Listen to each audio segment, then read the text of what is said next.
थी। प्राचीन फीनिक्स क्षेत्र की विवाह प्रतियोगिता को इस बिंदु पर समाप्त माना जा सकता है। हालांकि इस मामले को लेकर बवाल अभी शुरू ही हुआ था। इस लड़ाई के बाद येज़िवेन प्रसिद्ध हो गई थी। उन्होंने डेडली स्कॉलर की पहचान के साथ कई शक्तिशाली दुश्मनों को हराया था और अंत में विवाह प्रतियोगिता के चैंपियन बन गए थे। उन्हें वर्तमान युग के देवताओं में शीर्ष स्थान दिया जा सकता है। दूसरी ओर प्राचीन फीनिक्स दायरे को इस बार दोहरा नुकसान हुआ था। उन्होंने बहुत चेहरा खो दिया था। उन्होंने मूल रूप से येज़िवेन और हुआ मेघान के बीच सगाई से इनकार किया था और हुआ मेघान के लिए एक नया पति खोजने की कोशिश की थी। हालांकि उन्होंने उम्मीद नहीं की थी कि अंत में येज़िवेन ही होगा। यह चेहरे पर एक गंभीर तमाचा था। यह अज्ञात था कि कितने लोग गुप्त रूप से प्राचीन फीनिक्स क्षेत्र को एक मजाक के रूप में देख रहे थे। आखिरकार यह अब भी वही व्यक्ति था।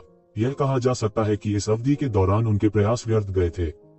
इस बीच और भी बड़ी ताकतें प्राचीन फीनिक्स दायरे और हिडन वैली के बीच संभावित गठबंधन पर ध्यान दे रही थीं। इससे उन्हें थोड़ी राहत मिली। आखिरकार हिडन वैली के साथ एक गठबंधन दो उत्तराधिकारियों के बीच एक गठबंधन से बेहतर था जिसने सम्राट लॉर्ड्स का उत्पादन किया था। सम्राट लॉर्ड्स उत्पन्न करने वाली दो विरासतों के बीच गठबंधन के परिणाम बहुत गंभीर होंगे। रीगल संप्रदाय के लोग दहशत की स्थिति में होंगे। खासकर अचानक हुए बदलावों के इस दौर में कई लोगों ने बेचैनी महसूस की। इस बार प्राचीन फोनिक्स क्षेत्र की विवाह प्रतियोगिता में भाग लेने के लिए कई विशेषज्ञ आए थे। हालांकि कोई नहीं जानता था कि उनमें से कितने गुप्त रूप से प्रतियोगिता में तोड़फोड़ करने के इरादे से आए थे। शायद बहुत से ऐसे नहीं थे जो वास्तव में ईमानदारी के साथ आए थे। बहुत से लोगों ने अनुमान लगाया कि प्राचीन फीनिक्स क्षेत्र ने अंत में येज़िवेन को अस्वीकार नहीं किया था क्योंकि यह अधिक शर्मनाक होगा। कम से कम येज़िवेन और हुआ मेघान संकट मोचक की तलाश करने के बजाय ईमानदार थे। नहीं तो यह और भी शर्मनाक होगा। इसके अलावा हिडन वैली सबसे उपयुक्त विकल्प नहीं था। हालांकि यह एक प्राचीन शाही संप्रदाय था जो लंबे समय से अस्तित्व में था। उन संप्रदायों की तुलना में जिनमें केवल एक रीगल विशेषज्ञ था, वह कई गुना अधिक शक्तिशाली था। इसलिए इसे एक उपयुक्त बाहरी सहायता के रूप में माना जा सकता है। इसके अलावा हिडन वैली के साथ सहयोग करने से उन्हें अन्य ताकतों के साथ गठबंधन बनाने से नहीं रोका जा सकेगा। हर बार सहयोग की एक कड़ी के रूप में स्वर्गीय फीनिक्स मैडन का उपयोग करना आवश्यक नहीं था। हालांकि प्राचीन फीनिक्स क्षेत्र ने इस बार भी बहुत कुछ खो दिया था। हालांकि कुछ लोगों ने यह भी कहा कि प्राचीन फीनिक्स वर्ल्ड ने बहुत लाभ कमाया था। स्वाभाविक रूप से येज़िवेन की ताकत और जन्मजात प्रतिभा का उल्लेख करने की आवश्यकता नहीं थी। उसे अपने दाव की पुष्टि किए हुए कितने साल हो गए थे। फिर भी वह पहले से ही एओ चाओज़ोंग जैसे समकालीन प्रतिभा के बराबर था, जिसने हजारों वर्षों तक अपने दाव की पुष्टि की थी। इस तरह की ताकत के साथ उन्हें सर्वश्रेष्ठ प्रतिभाओं में से एक माना जा सकता था, भले ही उन्हें सम्राट की विरासत में रखा गया हो। इस समय येज़िवेन, येवुडी और लिटिल कुनपेंग प्राचीन फीनिक्स वर्ल्ड की गहराई की ओर बढ़ रहे थे। प्राचीन फीनिक्स वर्ल्ड के एक देवता के मार्गदर्शन में वे हुआ मेघान की तलाश में गए। चूंकि फैंग नानटियन पहले ही सहमत हो गए थे, तो उन दोनों को अलग थलग करने का कोई मतलब नहीं था। हाँ, भाभी हमें देखकर जरूर चौंक जाएंगी, ये वुडी ने उत्साह से कहा। उसने लंबे समय तक येज़िवेन का पीछा किया था। उसने बहुत कुछ देखा था। यह कहा जा सकता है कि खुशी का मार्ग असफलताओं से भरा हुआ था। येज़िवेन के मुंह के कोने मुस्कुराहट में बदल गए। वह अपने हृदय के उत्साह को दबा नहीं सका। उसने उसे कई सालों से नहीं देखा था। हालांकि वह उतना उत्साहित नहीं था जितना उसने सोचा था जब उसने हुआ मेघान को फिर से देखा। वह स्तब्ध होकर वहीं खड़ा रहा और चुप रहा। आपने वजन कम किया है, येज़िवेन ने अपना मुंह खोला और कहा। हुआ मेघान कई 100 साल पहले की तुलना में और भी दुबली हो गई थी। तुम नहीं बदले। हुआ मेघान ने मुस्कुराते हुए येज़िवेन को देखा। ऐसा लगता था जैसे वह हमेशा जोश से भरा हुआ था। ऐसा लग रहा था कि दुनिया की कोई भी चीज उसे रोक नहीं सकती। वह 1000 साल बाद भी या 10,000 साल बाद भी ऐसा ही रहेगा। येज़िवेन ने हुआ मेघान का छोटा सा हाथ खींच लिया और कहा, आखिरकार मैंने इसे कर लिया है, अब हमें साथ रहने से कोई नहीं रोक सकता। मुझे पता था कि तुम यह कर सकते हो। हुआ मेघान ने सिर हिलाया। उसकी आंखों में रोशनी की एक किरण टिमटिमा उठी। लंबी कहानी को छोटा करो। अचानक शून्य में एक बूढ़ा व्यक्ति प्रकट हुआ। यह है? येज़िवेन ने पूछा। यह मेरे मास्टर का पुराना अधीनस्थ है, ओल्ड शेन, हुआ मेघान ने जवाब दिया। वह जिस मास्टर के बारे में बात कर रही थी वह स्वाभाविक रूप से उसका मास्टर फीनिक्स किंग था। फीनिक्स किंग इतने सालों से प्राचीन फीनिक्स वर्ल्ड का प्रभारी था, इसलिए उनके लिए कुछ पुराने अधीनस्थों का होना सामान्य बात थी। गॉडफन स्टार ओशन में फीनिक्स किंग के साथ मरना उनके लिए असंभव था। यह ओल्ड शेन फीनिक्स रेस का सदस्य नहीं था, तो उनके पास वह विशेष आभा नहीं थी। हालांकि उनकी ताकत अथाह थी। यहाँ तक कि येज़िवेन भी उसकी ताकत की गहराई नहीं देख सकती थी। हालांकि उन्हें एक स्पष्ट एहसास था कि वह ज्वाला भगवान से मिले थे। एक ही तरह का एहसास था। अतः अभिवादन ओल्ड शेन। येज़िवेन ने अपने हाथों को प्रणाम किया और कहा। ओल्ड शेन ने कुछ नहीं कहा। वास्तव में यह कहा जा सकता था कि वो येशिवेन के साथ डील नहीं करना चाहता था। वास्तव में वो येशिवेन से बात भी नहीं करना चाहता था। इसे छोटा करें, समय कीमती है, ओल्ड शेन ने बर्फीले अंदाज में कहा। जब वह हुआ मैंधान से बात कर रहा था तभी वह मुस्कुराया। हुआ मैंधान ने अपने चेहरे पर एक अजीब भाव के साथ कहा। फिर उसने येशिवेन को सब कुछ समझाया। यह पता चला कि उनके सामने वाला व्यक्ति हुआ मैंधान का सच्चा स्व नहीं था। इसके बजाय यह सिर्फ एक अवतार था जिसे उसने बनाया था। उसका सच्चा स्व यहाँ नहीं था। वास्तव में यह प्राचीन फीनिक्स वर्ल्ड में भी नहीं था। इसके बजाय यह दूसरी जगह था। यह स्वर्गीय फीनिक्स झील के गुप्त क्षेत्र में गहराई में दबा हुआ था। यह गुप्त क्षेत्र स्वर्गीय फीनिक्स रक्त रेखा से संबंधित था। इसे पीछे छोड़ दिया गया था जब हेवनली फीनिक्स ब्लड लाइन अभी भी प्राचीन फीनिक्स वर्ल्ड का प्रभारी था। यह गुप्त क्षेत्र स्वर्गीय फीनिक्स रक्त रेखा से संबंधित था। केवल स्वर्गीय फीनिक्स रक्त रेखा का रक्त ही इसे खोल सकता था। हालांकि स्वर्गीय फीनिक्स रक्त रेखा के कई वंशज नहीं थे। बाद में विरासत को तोड़ दिया गया था। वास्तव में बहुत से लोगों को इस रहस्य के बारे में पता भी नहीं था। परिणाम स्वरूप इस गुप्त क्षेत्र को खोलने के लिए बहुत तैयारी कार्य की आवश्यकता थी। फीनिक्स किंग मूल रूप से इस काम के प्रभारी थे। हालांकि फीनिक्स किंग के गॉड दफन स्टार ओशन में जाने से पहले heavenly Phoenix bloodline old Shane को सौंप दी गई थी। गुप्त क्षेत्र को अभी अभी सुलझाया गया था और कुछ दशक पहले खोला गया था। हुआ मैंधान ने उस समय इसमें प्रवेश किया था। उसने एक रास्ता भी छोड़ दिया था। अगर येज़िवेन ने अंत में चैंपियनशिप नहीं जीती होती और हुआ मैंधान खेती करने के लिए अंदर छुप गई होती तो कौन उसका कुछ बिगाड़ सकता था। जब तक किसी के पास स्वर्गीय फीनिक्स रक्त रेखा नहीं होगी, वे इसे खोलने और इसमें प्रवेश करने में सक्षम नहीं होंगे। इस गुप्त क्षेत्र में स्वर्गीय फीनिक्स रक्त रेखा की विरासत शामिल थी। यह प्राचीन फीनिक्स वर्ल्ड में छोड़ी गई विरासत से अलग था। यह एक विरासत थी जो स्वर्गीय फीनिक्स रक्त रेखा से संबंधित थी। हालांकि वह गुप्त क्षेत्र भी हर चीज से अलग था। हुआ मैंधान केवल अपनी आत्मा को दिखा सकती थी और थोड़े समय के लिए इसे एक अवतार में बदल सकती थी। लंबे समय तक जारी रखना असंभव था। येज़िवेन अपने चेहरे पर कुछ हद तक निराश नजर आने से नहीं रोक सका। उसने बड़ी मेहनत से चैंपियनशिप जीती थी, लेकिन हुआ मैंधान उससे मिलने नहीं आ सकी। आपको चिंता करने की जरूरत नहीं है। खुशी की राह असफलताओं से भरी है। भाभी के अंदर एक बड़ा रोमांच था। बाहर आने के बाद हो सकता है कि वह आपसे आगे निकल जाए। हा, मैंने स्वर्गीय फीनिक्स ब्लडलाइन के गुप्त क्षेत्र की कथा के बारे में भी सुना है। यह एक प्रसिद्ध कबीला हुआ करता था। ये वुडी ने उसे दिलासा दिया। हाँ, चिंता मत करो, मैंने अंदर बहुत कुछ हासिल किया है। आपको बाहर भी खेती करने के लिए कड़ी मेहनत करनी चाहिए। समय आने पर मुझसे मत हारो। हुआ मैंधान ने एक प्यारी सी मुस्कान के साथ कहा। वह ज्यादा नहीं मुस्कुराए। वह इतनी खूबसूरत मुस्कान केवल तभी प्रकट करेगी जब वह येज़िवेन का सामना कर रही होगी। आपको सावधान रहना चाहिए। भले ही यह एक विरासत है, आप लापरवाह नहीं हो सकते। येज़िवेन ने अचानक ये कियान के मामले के बारे में सोचा। कहते कहते उसका दिल पसीज गया। चिंता मत करो, मैं ठीक हो जाऊंगा, हुआ मैंधान ने कहा। फिर उसका अवतार येशिवेन के सामने गायब हो गया। मुझे आशा है कि आपने यहाँ जो कुछ सुना और देखा है उसके बारे में आप किसी को नहीं बताएंगे। मैं नहीं चाहता कि किसी को स्वर्गीय फीनिक्स झील के गुप्त क्षेत्र के बारे में पता चले। ओल्ड शेन ने येज़िवेन पर एक ठंडी नजर डाली। हुआ मैंधान के साथ उनके रिश्ते के कारण उनका रवैया नहीं बदला। सीनियर, चिंता मत करो, मैं समझ गया, येज़िवेन ने सिर हिलाया और कहा। यह अफसोस की बात थी। हालांकि उन्हें यह जानकर राहत मिली कि हुआ मैंधान ठीक है। वह अभी भी विरासत प्राप्त कर रही थी और परिवर्तन के दौर से गुजर रही थी। यह स्वर्गीय फीनिक्स ब्लडलाइन का गुप्त क्षेत्र था। यह डेथ लॉर्ड की अविश्वसनीय विरासत से कहीं बेहतर था। केवल एक चीज जिसने उसे उदास किया वह यह था कि कियान के मामले के बारे में हुआ मैंधान को समझाने से पहले ही बात खत्म हो गई थी। आप फीनिक्स किंग द्वारा पहचाने गए दामाद हैं। फैंग नांटियन के पास इस बार कहने के लिए कुछ नहीं है।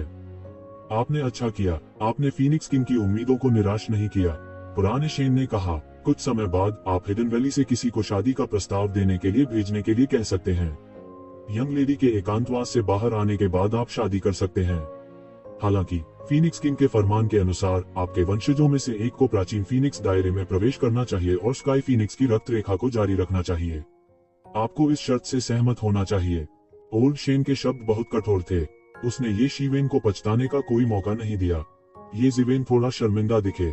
हालांकि इस मामले को ज्यादा तूल नहीं दिया गया। यदि उसके और हुआ मैंधान के भविष्य में कुछ बच्चे होते तो उनमें से एक प्राचीन फीनिक्स डोमेन में प्रवेश कर सकता था। यह एक अच्छा विकल्प होगा। मैं अवज्ञा करने की हिम्मत नहीं करूंगा। ये ज़िवेन ने तुरंत कहा। अच्छी बात है, तुम वापस जा सकते हो। जब मिस बंद कमरे में प्रशिक्षण पूरा कर लेंगी तब मैं आपको सूचित करूंगी। आप उस समय शादी की तैयारी कर सकते हैं। जैसे ही उसने बोलना समाप्त किया ओल्ड शेन शून्य में गायब हो गया। ये ज़िवेन और बाकी दोनों ने एक दूसरे को देखा। तो वुडी ने ओल्ड शेन के कंधे को थपथपाया और कहा, अपना समय लो। उनमें से 3 प्राचीन फीनिक्स डोमेन छोड़ने की जल्दी में नहीं थे। उन्हें प्राचीन फीनिक्स डोमेन में एक पर्वत शिखर मिला। फिर 2 व्यक्ति और एक पक्षी बैठ गए। हमें इस तरह बैठे हुए बहुत समय हो गया है। तो वुडी ने कहा, हाँ, मैंने सुना है कि अब आप स्वर्गीय न्यायालय के मास्टर बन गए हैं। बहुत से लोग आपके साथ परेशानी की तलाश कर रहे होंगे। ये ज़िवेन हंसे और कहा, वे सभी लोग हैं जो खुद को कम मानते हैं। वे सोचते हैं कि वे केवल इसलिए स्वर्गीय न्यायालय में प्रवेश करने के योग्य हैं क्योंकि उनके पास दानव सम्राट का वंश है। वे वास्तव में बेवकूफ हैं। ये वुडी ने तिरस्कार पूर्वक कहा। फिर उसने कुनपेन के सिर को थपथपाया और कहा, यह बच्चा स्वर्गीय न्यायालय के दानव गुरु का वंशज है। क्या होगा अगर तुम उसे कुछ समय के लिए मुझे उधार दे दो? दहाड़, युवा कुनपेन धीमी आवाज में दहाड़ा। उसने ये वुडी का हाथ लगभग काट ही दिया था। यह छोटा लड़का जानता था कि ये वुडी और ये ज़िवेन करीब थे, लेकिन वह नहीं जानता था कि ये वुडी इतने करीब थे। हे, ये वुडी चमकते हुए मुस्कुराए। तुम इतने उग्र क्यों हो? आप बस उसके नाम का उपयोग करना चाहते हैं। ये ज़िवेन ने अवाक होकर ये वुडी को देखा। जैसे ही ये वुडी ने कहा, वह जानता था कि ये वुडी क्या योजना बना रहा है। प्राचीन स्वर्गीय न्यायालय ने मना कर दिया। न केवल गोल्डन क्रो रक्त रेखा मर गई, बल्कि प्राचीन दानव मास्टर कुनपेन, जो 2 दानव सम्राटों के समान स्तर पर थे, की भी मृत्यु हो गई। उनके वंशज लंबे समय तक दिखाई नहीं दिए। उस समय दानव गुरु कुनपेन के भी कई पुराने अधीनस्थ थे। प्राचीन स्वर्गीय न्यायालय के मना करने के बाद ये लोग एकांत में रहते थे। एक बार जब वे एकजुट हो गए तो वे एक अत्यंत शक्तिशाली शक्ति होंगे। इसके अलावा उसे केवल दानव सम्राट की विरासत में मिली थी और उसने पहले ही इतने सारे लोगों का ध्यान आकर्षित कर लिया था। यदि वह प्राचीन दानव गुरु के वंशजों को खींच सकता है तो वह बहुत से लोगों को चुप कराने में सक्षम होगा। एक दानव सम्राट की विरासत और एक दानव मास्टर की विरासत। प्राचीन स्वर्गीय न्यायालय अंततः आकार लेना शुरू कर रहा था।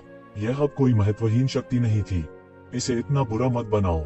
यह छोटा आदमी स्वर्गीय न्यायालय का दानव गुरु भी हो सकता है।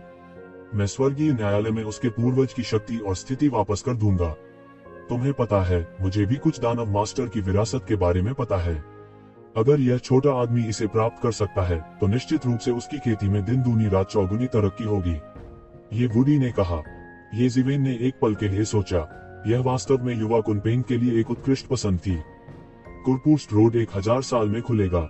मुझे लगता है अपने व्यक्तित्व के साथ आप निश्चित रूप से अंदर जाकर कोशिश करेंगे, है ना? ये वुडी ने ये ज़िवेन से कहा। ये ज़िवेन ने इससे इनकार नहीं किया। ये वुडी इतने लंबे समय से उसका पीछा कर रहा था। वह उसे बहुत अच्छी तरह जानता था। अपनी ताकत से अगर हम अगली बार का इंतजार करते हैं तो हम निश्चित रूप से हावी होने में सक्षम होंगे। लेकिन अब यह पर्याप्त नहीं है। 1000 साल से भी कम समय में मैं भी एकांत में साधना करूंगा और दानव सम्राट के रास्ते पर चलूंगा। उद्धरण चिन्ह विस्मयादिबोधक चिन्ह उद्धरण चिन्ह। ये वुडी ने कहा, अगर मैं गलत नहीं हूँ तो हुआ मेघान को भी उसी रास्ते पर चलना चाहिए। वुडी ने कहा, अगर मैं गलत नहीं हूँ, हुआ मेघान इस रास्ते पर चला होगा।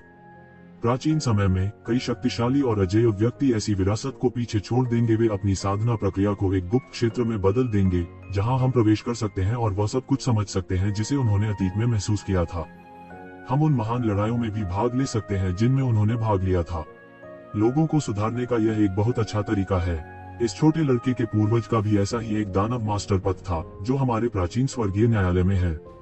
यदि वह एक दिन बाहर आ सकता है तो वह निश्चित रूप से दानव मास्टर ब्लडलाइन की प्रतिष्ठा को पुनर्जीवित करेगा और दुनिया में प्रसिद्ध होगा।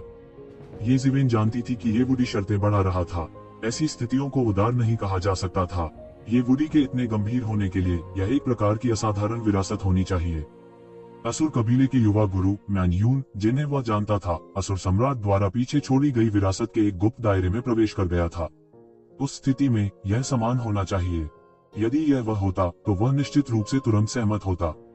हालांकि खतरा था। खतरे के बीच धन की मांग की गई। इस दुनिया में ऐसा कोई व्यवसाय नहीं था जिसके मुनाफे की गारंटी हो। यदि उसने नियमों का पालन किया होता तो यह कहना कठिन था कि क्या वह अब तक 10,000 वर्षों के दायरे में पहुंच गया होता। हालांकि इस मामले में खुद छोटा आदमी शामिल था। वह अपनी सीमाओं को लांघना नहीं चाहता था और अपनी ओर से निर्णय लेना चाहता था। यह आप खुद तय करें। मैं आपके लिए कोई फैसला नहीं लूंगा। तू जिवेन ने कहा, इस तरह की विरासत बहुत खतरनाक होनी चाहिए। उसने ये वुडी की ओर रुख किया और पूछा, हाँ, बहुत से लोग इसे सहन नहीं कर सके और उन्हें वहां मौत के घाट उतार दिया गया। उन्हें वहां कुछ खूनी लड़ाइयों का अनुभव भी हो सकता है। कई लोग जो सम्राट बन सकते हैं, उन्होंने अनगिनत खूनी लड़ाइयों का अनुभव किया है। जब तक वे इसे एक बार भी सहन नहीं कर सकते, वे वहीं मर जाएंगे। हालांकि अगर वे सफल हो सकते हैं, तो उनका भविष्य असीम होगा। ये वुडी ने कुछ भी नहीं छिपाया और सीधे कहा, तो क्या मेघान खतरे में नहीं है? तू जिवेन ने पूछा।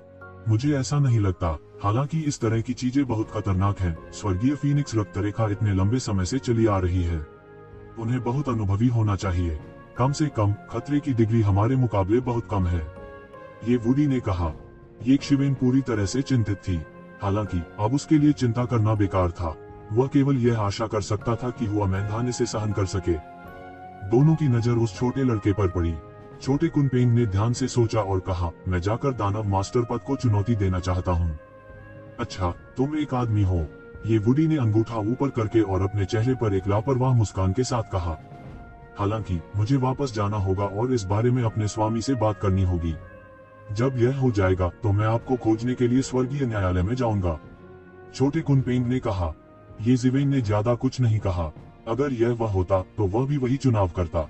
स्वाभाविक रूप से वह कुछ भी कहने की स्थिति में नहीं थे। आप कुर्फस रोड के बारे में कितना जानते हैं? ये जिवेन ने ये वुडी से पूछा। वह प्राचीन स्वर्गीय न्यायालय का स्वामी था और उसे प्राचीन स्वर्गीय न्यायालय की विरासत में मिली थी। शायद वह कुर्फुस रोड के बारे में अधिक जानता होगा। इस बार वह न केवल कुर्फुस रोड जाना चाहता था, बल्कि वह गुप्त दायरे में भी जाना चाहता था। यह स्वयं स्पष्ट था कि यह कितना खतरनाक था। उसे पूरी तैयारी करनी थी। दरअसल हम इस सड़क के बारे में ज्यादा नहीं जानते हैं, क्योंकि यह स्वर्ग के खिलाफ प्रतिरोध के दूसरे युद्ध के बाद दिखाई दी थी। स्वर्गीय न्यायालय के अभिलेख यही कहते हैं। ये वुडी ने कहा। उसके बाद प्राचीन स्वर्गीय न्यायालय में केवल कुछ वरिष्ठों ने कुर्फुस रोड को चुनौती देने का प्रयास किया था, इसलिए हम इसके बारे में अधिक नहीं जानते हैं। हालांकि जो रिकॉर्ड वे पीछे छोड़ गए हैं, उनके अनुसार केवल एक ही टिप्पणी है, जो कि यह अजीब है। यह एक बहुत ही अजीब एहसास देता है।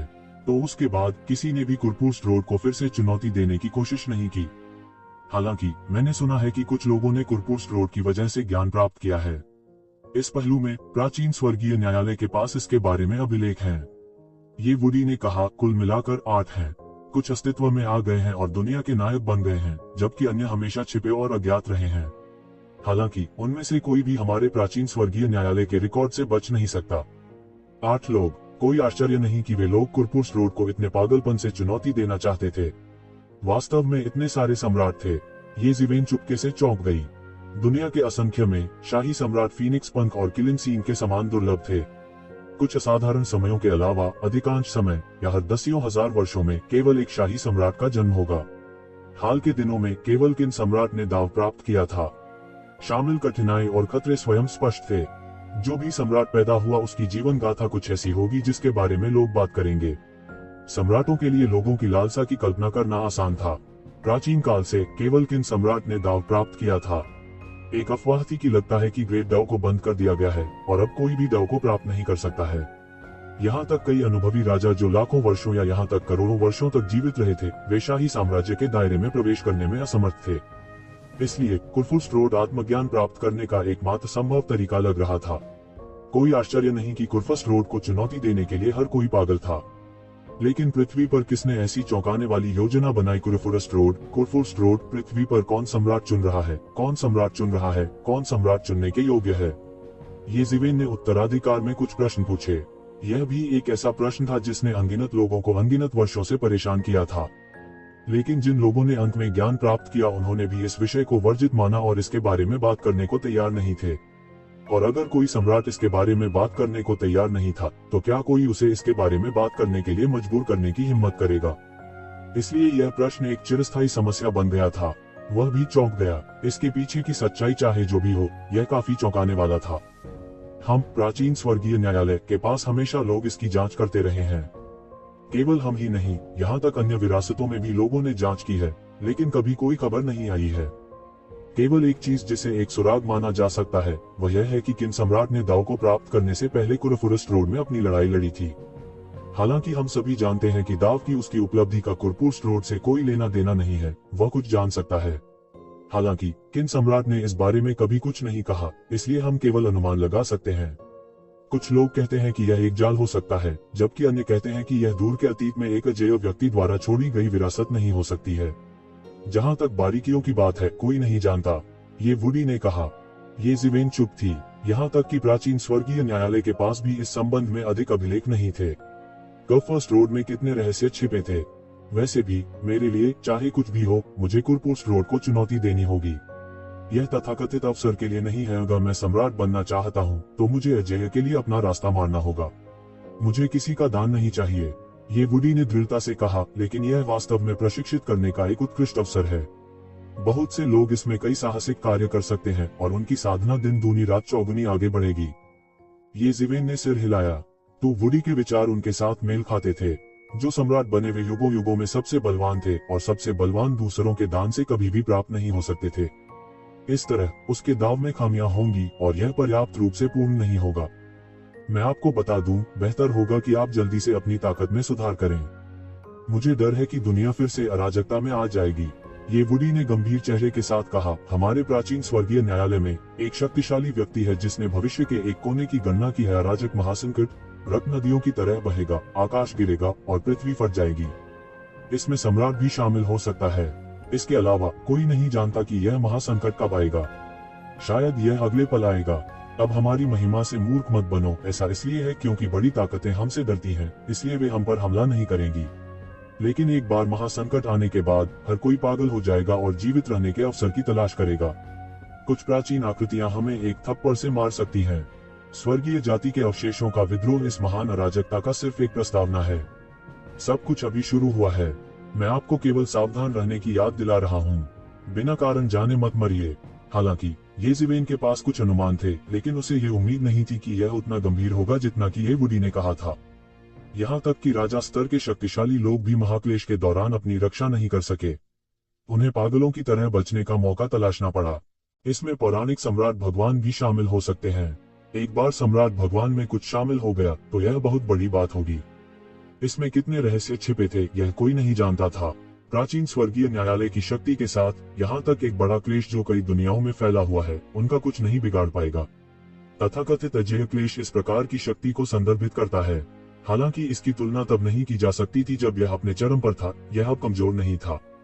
किस तरह की विपत्ति उसे इतना भयभीत कर सकती है, ये वुडी खुद नहीं जानते थे। उसने केवल भविष्य का एक कोना देखा और एक अत्यंत भयानक दृश्य देखा। यद्यपि एक महान क्लेश एक महान अवसर है, हर महान क्लेश में बहुत से लोग खड़े हो सकते हैं। प्राचीन स्वर्गीय न्यायालय के दानव सम्राट के पास इस तरह के एक महान क्लेश में आगे बढ़ने और एक सम्राट बनने का अवसर था। हालांकि और भी लोग हैं जो अनजाने में मर गया। तो वुडी ने गंभीरता से कहा, मैं समझता हूँ। ये ज़िवेन ने सिर हिलाया। इतने गंभीर विषय को लेकर तीनों ने ज्यादा देर बात नहीं की और अपने अपने रास्ते चले गए। ये ज़िवेन और युवा कुनपेंग हिडन वैली में लौट आए। कुरफस्ट रोड के खुलने में अभी हजारों साल बाकी थे, इसलिए वे जल्दी में नहीं थे। हिडन वैली लौटने के बाद दोनों अपने अपने रास्ते भी चले गए। युवा कुनपेंग इस मामले पर बात करने के लिए गोल्डन रॉक के पुराने पूर्वज की तलाश करेंगे। ये ज़िवेन भी आग की लपटों के भगवान की तलाश में गए। इस समय आग के देवता को पहले ही खबर मिल गई थी कि एक शिवेन ने चैंपियनशिप जीत ली है। शाबाश, हा हा हा। फैंग नांटियन का चेहरा अब बहुत बदसूरत हो गया होगा। लपटों का देवता दिल खोलकर हंसा। जाहिर है वह फैंग नांटियन को बहुत पसंद नहीं करते थे। मैंने उसे नहीं देखा, लेकिन वह शायद बेहतर नहीं होगा। ये ज़िवेन भी बहुत अच्छे मूड में थी।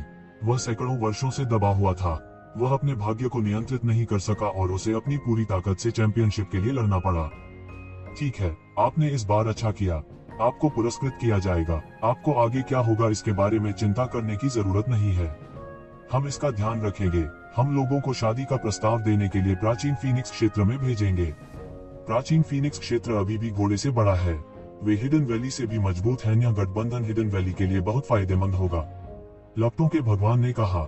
जैसा कि फ्लेम मास्टर ने कहा था, एक भूखा ऊंट अभी भी एक घोड़े से बड़ा था। यहाँ तक अगर प्राचीन फीनिक्स दायरे में गिरावट आई थी, तब भी यह हिडन वैली से अधिक मजबूत होगा। हिडन वैली के लिए इस गठबंधन के लाभों का उल्लेख करने की कोई आवश्यकता नहीं थी। मैं कर्फर्स्ट रोड में प्रवेश करना चाहता हूँ। ये ज़िवेन ने कुछ भी नहीं छुपाया और सीधे कहा, क्या आप कुरफर्स्ट रोड में प्रवेश करने जा रहे हैं? आग की लपटों के देवता ने ये ज़िवेन को आश्चर्य से देखा। वह यह भी नहीं जानता था कि उसने कुरपुस रोड की किंवदंती के बारे में कहाँ सुना था। आपको ध्यान से सोचना होगा, यहाँ तक मुझे भी वहाँ जाने का ज्यादा भरोसा नहीं है। आपके लिए वहाँ तथाकथित अवसर तलाशना आसान नहीं होगा। प्राचीन काल से कई उत्कृष्ट लोग कुरपुस रोड में प्रवेश कर चुके हैं और बाहर निकल चुके हैं। हालांकि उनमें से कुछ ही तथाकथित अवसर प्राप्त करने में कामयाब रहे। मैंने इसके माध्यम से सोचा है, मेरे पास जाने के मेरे कारण हैं, लेकिन यह उस तथाकथित अवसर के लिए नहीं है। ये ज़िवेन ने सिर हिलाया और कहा, चूंकि आप उस तथाकथित अवसर के लिए नहीं जा रहे हैं, यह ठीक है। वह अवसर शायद दुनिया के कुछ सबसे भयानक प्रतिभाओं को इकट्ठा करेगा। यदि आप इसके लिए लड़ते हैं तो आपके पास जीवित रहने का मौका नहीं होगा। उस अवसर के लिए लड़ने का आदेश दें, हर कोई कुछ भी करेगा। फ्लेम मास्टर ने राहत की सांस ली। कम से कम ये ज़िवेन इतनी बेवकूफ तो नहीं थी कि गड़बड़ कर दे। उनकी ताकत मौजूदा पीढ़ी के बीच खराब नहीं मानी जाती थी। हालांकि प्राचीन समय में उन प्रतिभाओं की तुलना में उनकी तुलना करने का कोई तरीका नहीं था। हालांकि जब से आपने प्रवेश करने का फैसला किया है, आप अगले 1000 वर्षों में हार नहीं मान सकते। ऐसा ही हुआ कि आपने इस बार एक महान योगदान दिया है। एक जगह है जो आपके लिए खोली जा सकती है, लॉ मास्टर ने कहा। किस जगह? ये ज़िवेन ने पूछा। हिडन वैली में एक सीनियर ने दुर्घटनावश इसकी खोज की थी। यह एक प्राचीन सड़क है। यह प्राचीन सड़क बहुत खतरनाक है, लेकिन यह बहुत कठिन भी है। यदि आप कुरपुस रोड में जीवित रहना चाहते हैं तो आपको यह सड़क अपनानी होगी, क्योंकि कुरपुस रोड इससे भी ज्यादा भयानक हो सकता है। लॉ मास्टर ने कहा, मुझे नहीं पता कि इस प्राचीन सड़क को किसने पीछे छोड़ दिया, लेकिन केवल एक चीज जो मैं सुनिश्चित कर सकता हूँ वह यह है कि यह एक बिजलीघर द्वारा पीछे छोड़ी गई मानसिक यात्रा प्रतीत होती है जिसने राजा के स्तर को पार कर लिया है। यह सिर्फ इतना है कि यह प्राचीन सड़क है, प्राचीन काल से कई बार खोला गया है। हिडन वैली के कई अद्वितीय प्रतिभाओं ने इसमें प्रवेश किया है। उनमें से ज्यादातर की इसमें मौत हो गई है, लेकिन कुछ जिंदा निकल गए हैं। उनमें से एक मैं हूँ। हाल के वर्षों में इस प्राचीन सड़क को खोलने के लिए किसी को भी मानक तक पहुंचे हुए एक लंबा समय हो गया है। आमतौर पर इसे अब जनता के लिए नहीं खोला जाएगा। ऐसा इसलिए क्योंकि कुछ और उपयोगों के बाद यह प्राचीन सड़क भी ढह जाएगी। ये ज़िवेन ने मन ही मन सोचा। जैसा कि अपेक्षित था, यदि इस सड़क को पहले ही खोल दिया गया होता तो फ्लेम मास्टर की सबसे अधिक संभावना उन शीर्ष व्यक्तियों में से एक होती जो इससे बाहर चले गए होते। जो लोग इससे बाहर निकल सकते हैं वे सभी शीर्ष व्यक्ति होने चाहिए। अब जबकि प्राचीन सड़क ढहने वाली है, चयन मानक पहले की तुलना में बहुत सख्त है। आप इन सभी वर्षों में प्रथम हैं। सबसे पहले आप योग्य हैं। दूसरी बात, यह आपको हिडन वैली में आपके महान योगदान के लिए पुरस्कृत करने के लिए है। मैं आपके लिए इस मामले की रिपोर्ट करूंगा। हालांकि इससे पहले आप बेहतर तरीके से वह सब कुछ व्यवस्थित कर लेंगे जो आपको स्वयं निपटाने की आवश्यकता है। जब प्राचीन सड़क फिर से खुलती है तो यह निश्चित रूप से कुछ 100 साल बाद होगी। लॉ मास्टर ने कहा, धन्यवाद योर ऑनर। हालांकि योर ऑनर कुरपुस रोड की आवश्यकताओं को पूरा करता है। क्या आप नहीं जा रहे हैं? ये ज़िवेन से पूछा। वह इसका बेसब्री से इंतजार कर रहे थे। यदि उसके पास फ्लेम मास्टर हो सकता है तो बेशक कुरपुस रोड में प्रवेश करना अधिक सुरक्षित होगा। मैंने पहले ही कुरपुस रोड पर छोड़ दिया है। मैंने अतीत में कुरपुस रोड में उद्यम किया था, लेकिन मैंने पहले ही उस अवास्तविक कल्पना को छोड़ दिया है। फ्लेम मास्टर खुद पर हंसे। यहाँ तक उन्हें यह भी नहीं पता था कि हार मान लेना सही है या गलत। हालांकि उन्होंने कई प्राचीन प्रतिभाओं को देखा था जिन्होंने यहाँ अपना जीवन बर्बाद किया था। वे पूरी दुनिया में मशहूर हो सकते थे, लेकिन अब उनके कई साल बर्बाद हो चुके थे। अगर ऐसा है तो मैं पहले अपनी छुट्टी लूंगा, ये ज़िवेन ने कहा। मैं 1 महीने बाद वापस आऊंगा। जाना। ये ज़िवेन ज्यादा देर तक नहीं रुकी। इस बार वह लंबे समय के लिए दूर रहेगा। यह हजारों साल हो सकता है। उसके बाद कुरपुस रोड पर उसकी मृत्यु भी हो सकती है। यह बेहद खतरनाक जगह थी। यहाँ तक कि एक शिवन जैसे व्यक्ति में भी आत्मविश्वास नहीं था। वह सीधे तौर पर ट्रू मार्शल डोमेन में लौट आया। अपनी वर्तमान साधना से वह एक विचार से हजारों मील की यात्रा कर सकता था। वह नहीं जानता था कि उसकी मार्शल आर्ट कितनी अधिक गहरी हो गई थी। हिडन वैली से ट्रू मार्शल डोमेन पर लौटने में उसे केवल आधा घंटा लगा। कुछ 100 साल पहले की तुलना में ट्रू मार्शल डोमेन बहुत अलग नहीं लगता था। फर्क सिर्फ इतना था कि यह और अधिक शक्तिशाली हो गया था। ये ज़िवेन द्वारा छोड़ी गई प्राचीन किताबों और खजाने के साथ ट्रू मार्शल डोमेन की ताकत बहुत तेजी से बढ़ी थी। इसने न केवल अपनी जीवंतता को पुनः प्राप्त किया था, बल्कि इसने कुछ आसपास की दुनिया को भी जीत लिया था। उन सभी प्राचीन संप्रदायों ने सच्चे मार्शल डोमेन के सामने आत्मसमर्पण कर दिया था। खासकर कुछ 100 साल पहले हुए बड़े बदलाव। कई प्राचीन संप्रदाय जो हजारों वर्षों से चले आ रहे थे, उन्हें एक बड़ी आपदा का सामना करना पड़ा था। केवल ट्रू मार्शल डोमेन को ये ज़िवेन का संरक्षण प्राप्त था। यह न केवल जीवित रहा, बल्कि इसने बहुत विकास भी किया था। माना जा सकता है कि कई पंथ तथाकथित अंतर को समझते थे। यही अंतराल था। ये जिवेन के समर्थन के साथ ट्रू मार्शल डोमेन कुछ ऐसा नहीं था जिससे उनकी तुलना की जा सके। इसके अलावा कुछ देवता जो ये जिवेन पीछे छोड़ गए थे, वे सीधे ब्रह्मांड के उस हिस्से को बहा ले गए थे। बाद में जब ये जिवेन की उपलब्धि की खबर यहाँ फैली, तो उन बिखरे हुए देवताओं में ट्रू मार्शल डोमेन पर हमला करने की हिम्मत नहीं थी। यह एक भगवान के साथ परेशानी खोजने के बराबर था। ऐसा करने की हिम्मत किस में होगी? इससे भी महत्वपूर्ण बात यह है कि उनकी नजरों में इन निम्न स्तरीय दुनियाओं में उनकी कोई दिलचस्पी नहीं थी। वे केवल दिव्य मकबरों के लिए एक पारगमन बिंदु के रूप में उपयोग किए जाते थे। इसलिए उनका काफी विकास हुआ था। जब ये जिवेन ने प्रवेश किया तो उन्होंने पाया कि 10,000 साल के दायरे के बिजली गराम थे। उनकी ताकत पहले से थोड़ी अधिक मजबूत थी। ये जिवेन के पास ट्रू मार्शल डोमेन के कानूनों को पूरा करने का विचार था। अतीत में यह उनके लिए एक अत्यंत कठिन कार्य था, हालांकि अब ऐसा नहीं था। यह उल्लेख नहीं है कि उनकी समझ एक नए स्तर पर पहुंच गई थी। जब तक कि युद्ध से पीछे रह गई दैवीय शक्ति को निष्कासित कर दिया गया था, वे क्षतिग्रस्त कानून स्वाभाविक रूप से अपने आप ठीक हो जाएंगे। दुनिया के पास खुद को ठीक करने की अपनी क्षमता भी थी, इसलिए दूसरों को इसकी चिंता करने की कोई जरूरत नहीं थी। इस मामले में ट्रू मार्शल डोमेन निस्संदेह इस ब्रह्मांड का सुयोग्य साधना केंद्र बन जाएगा। भविष्य में ये जिवेन को कार्रवाई करने की भी आवश्यकता नहीं होगी। ट्रू मार्शल डोमेन धीरे धीरे विकसित होने वाली ताकत पर भरोसा करके यह अन्य दुनिया को दबाने के लिए पर्याप्त होगा। उन्हें जीतने की कोई जरूरत नहीं थी। यह ऐसा था जैसे ट्रू मार्शल डोमेन पहले से ही एक उच्च स्तरीय विमान बन गया हो। यदि आसपास की दुनिया की प्रतिभाओं को उच्च स्तर तक साधना करनी है, तो उन्हें ट्रू मार्शल डोमेन में जाना होगा। उस स्थिति में कई शक्तिशाली प्रतिभाएं स्वचालित रूप से ट्रू मार्शल डोमेन में प्रवाहित होंगी, जिससे ट्रू मार्शल डोमेन और भी अधिक शक्तिशाली हो जाएगा। ट्रू मार्शल डोमेन के लिए लाभ स्पष्ट थे, हालांकि यह सिर्फ एक विचार था। उन्होंने अपने माता पिता से मिलने के बाद इसे लागू करने की योजना बनाई।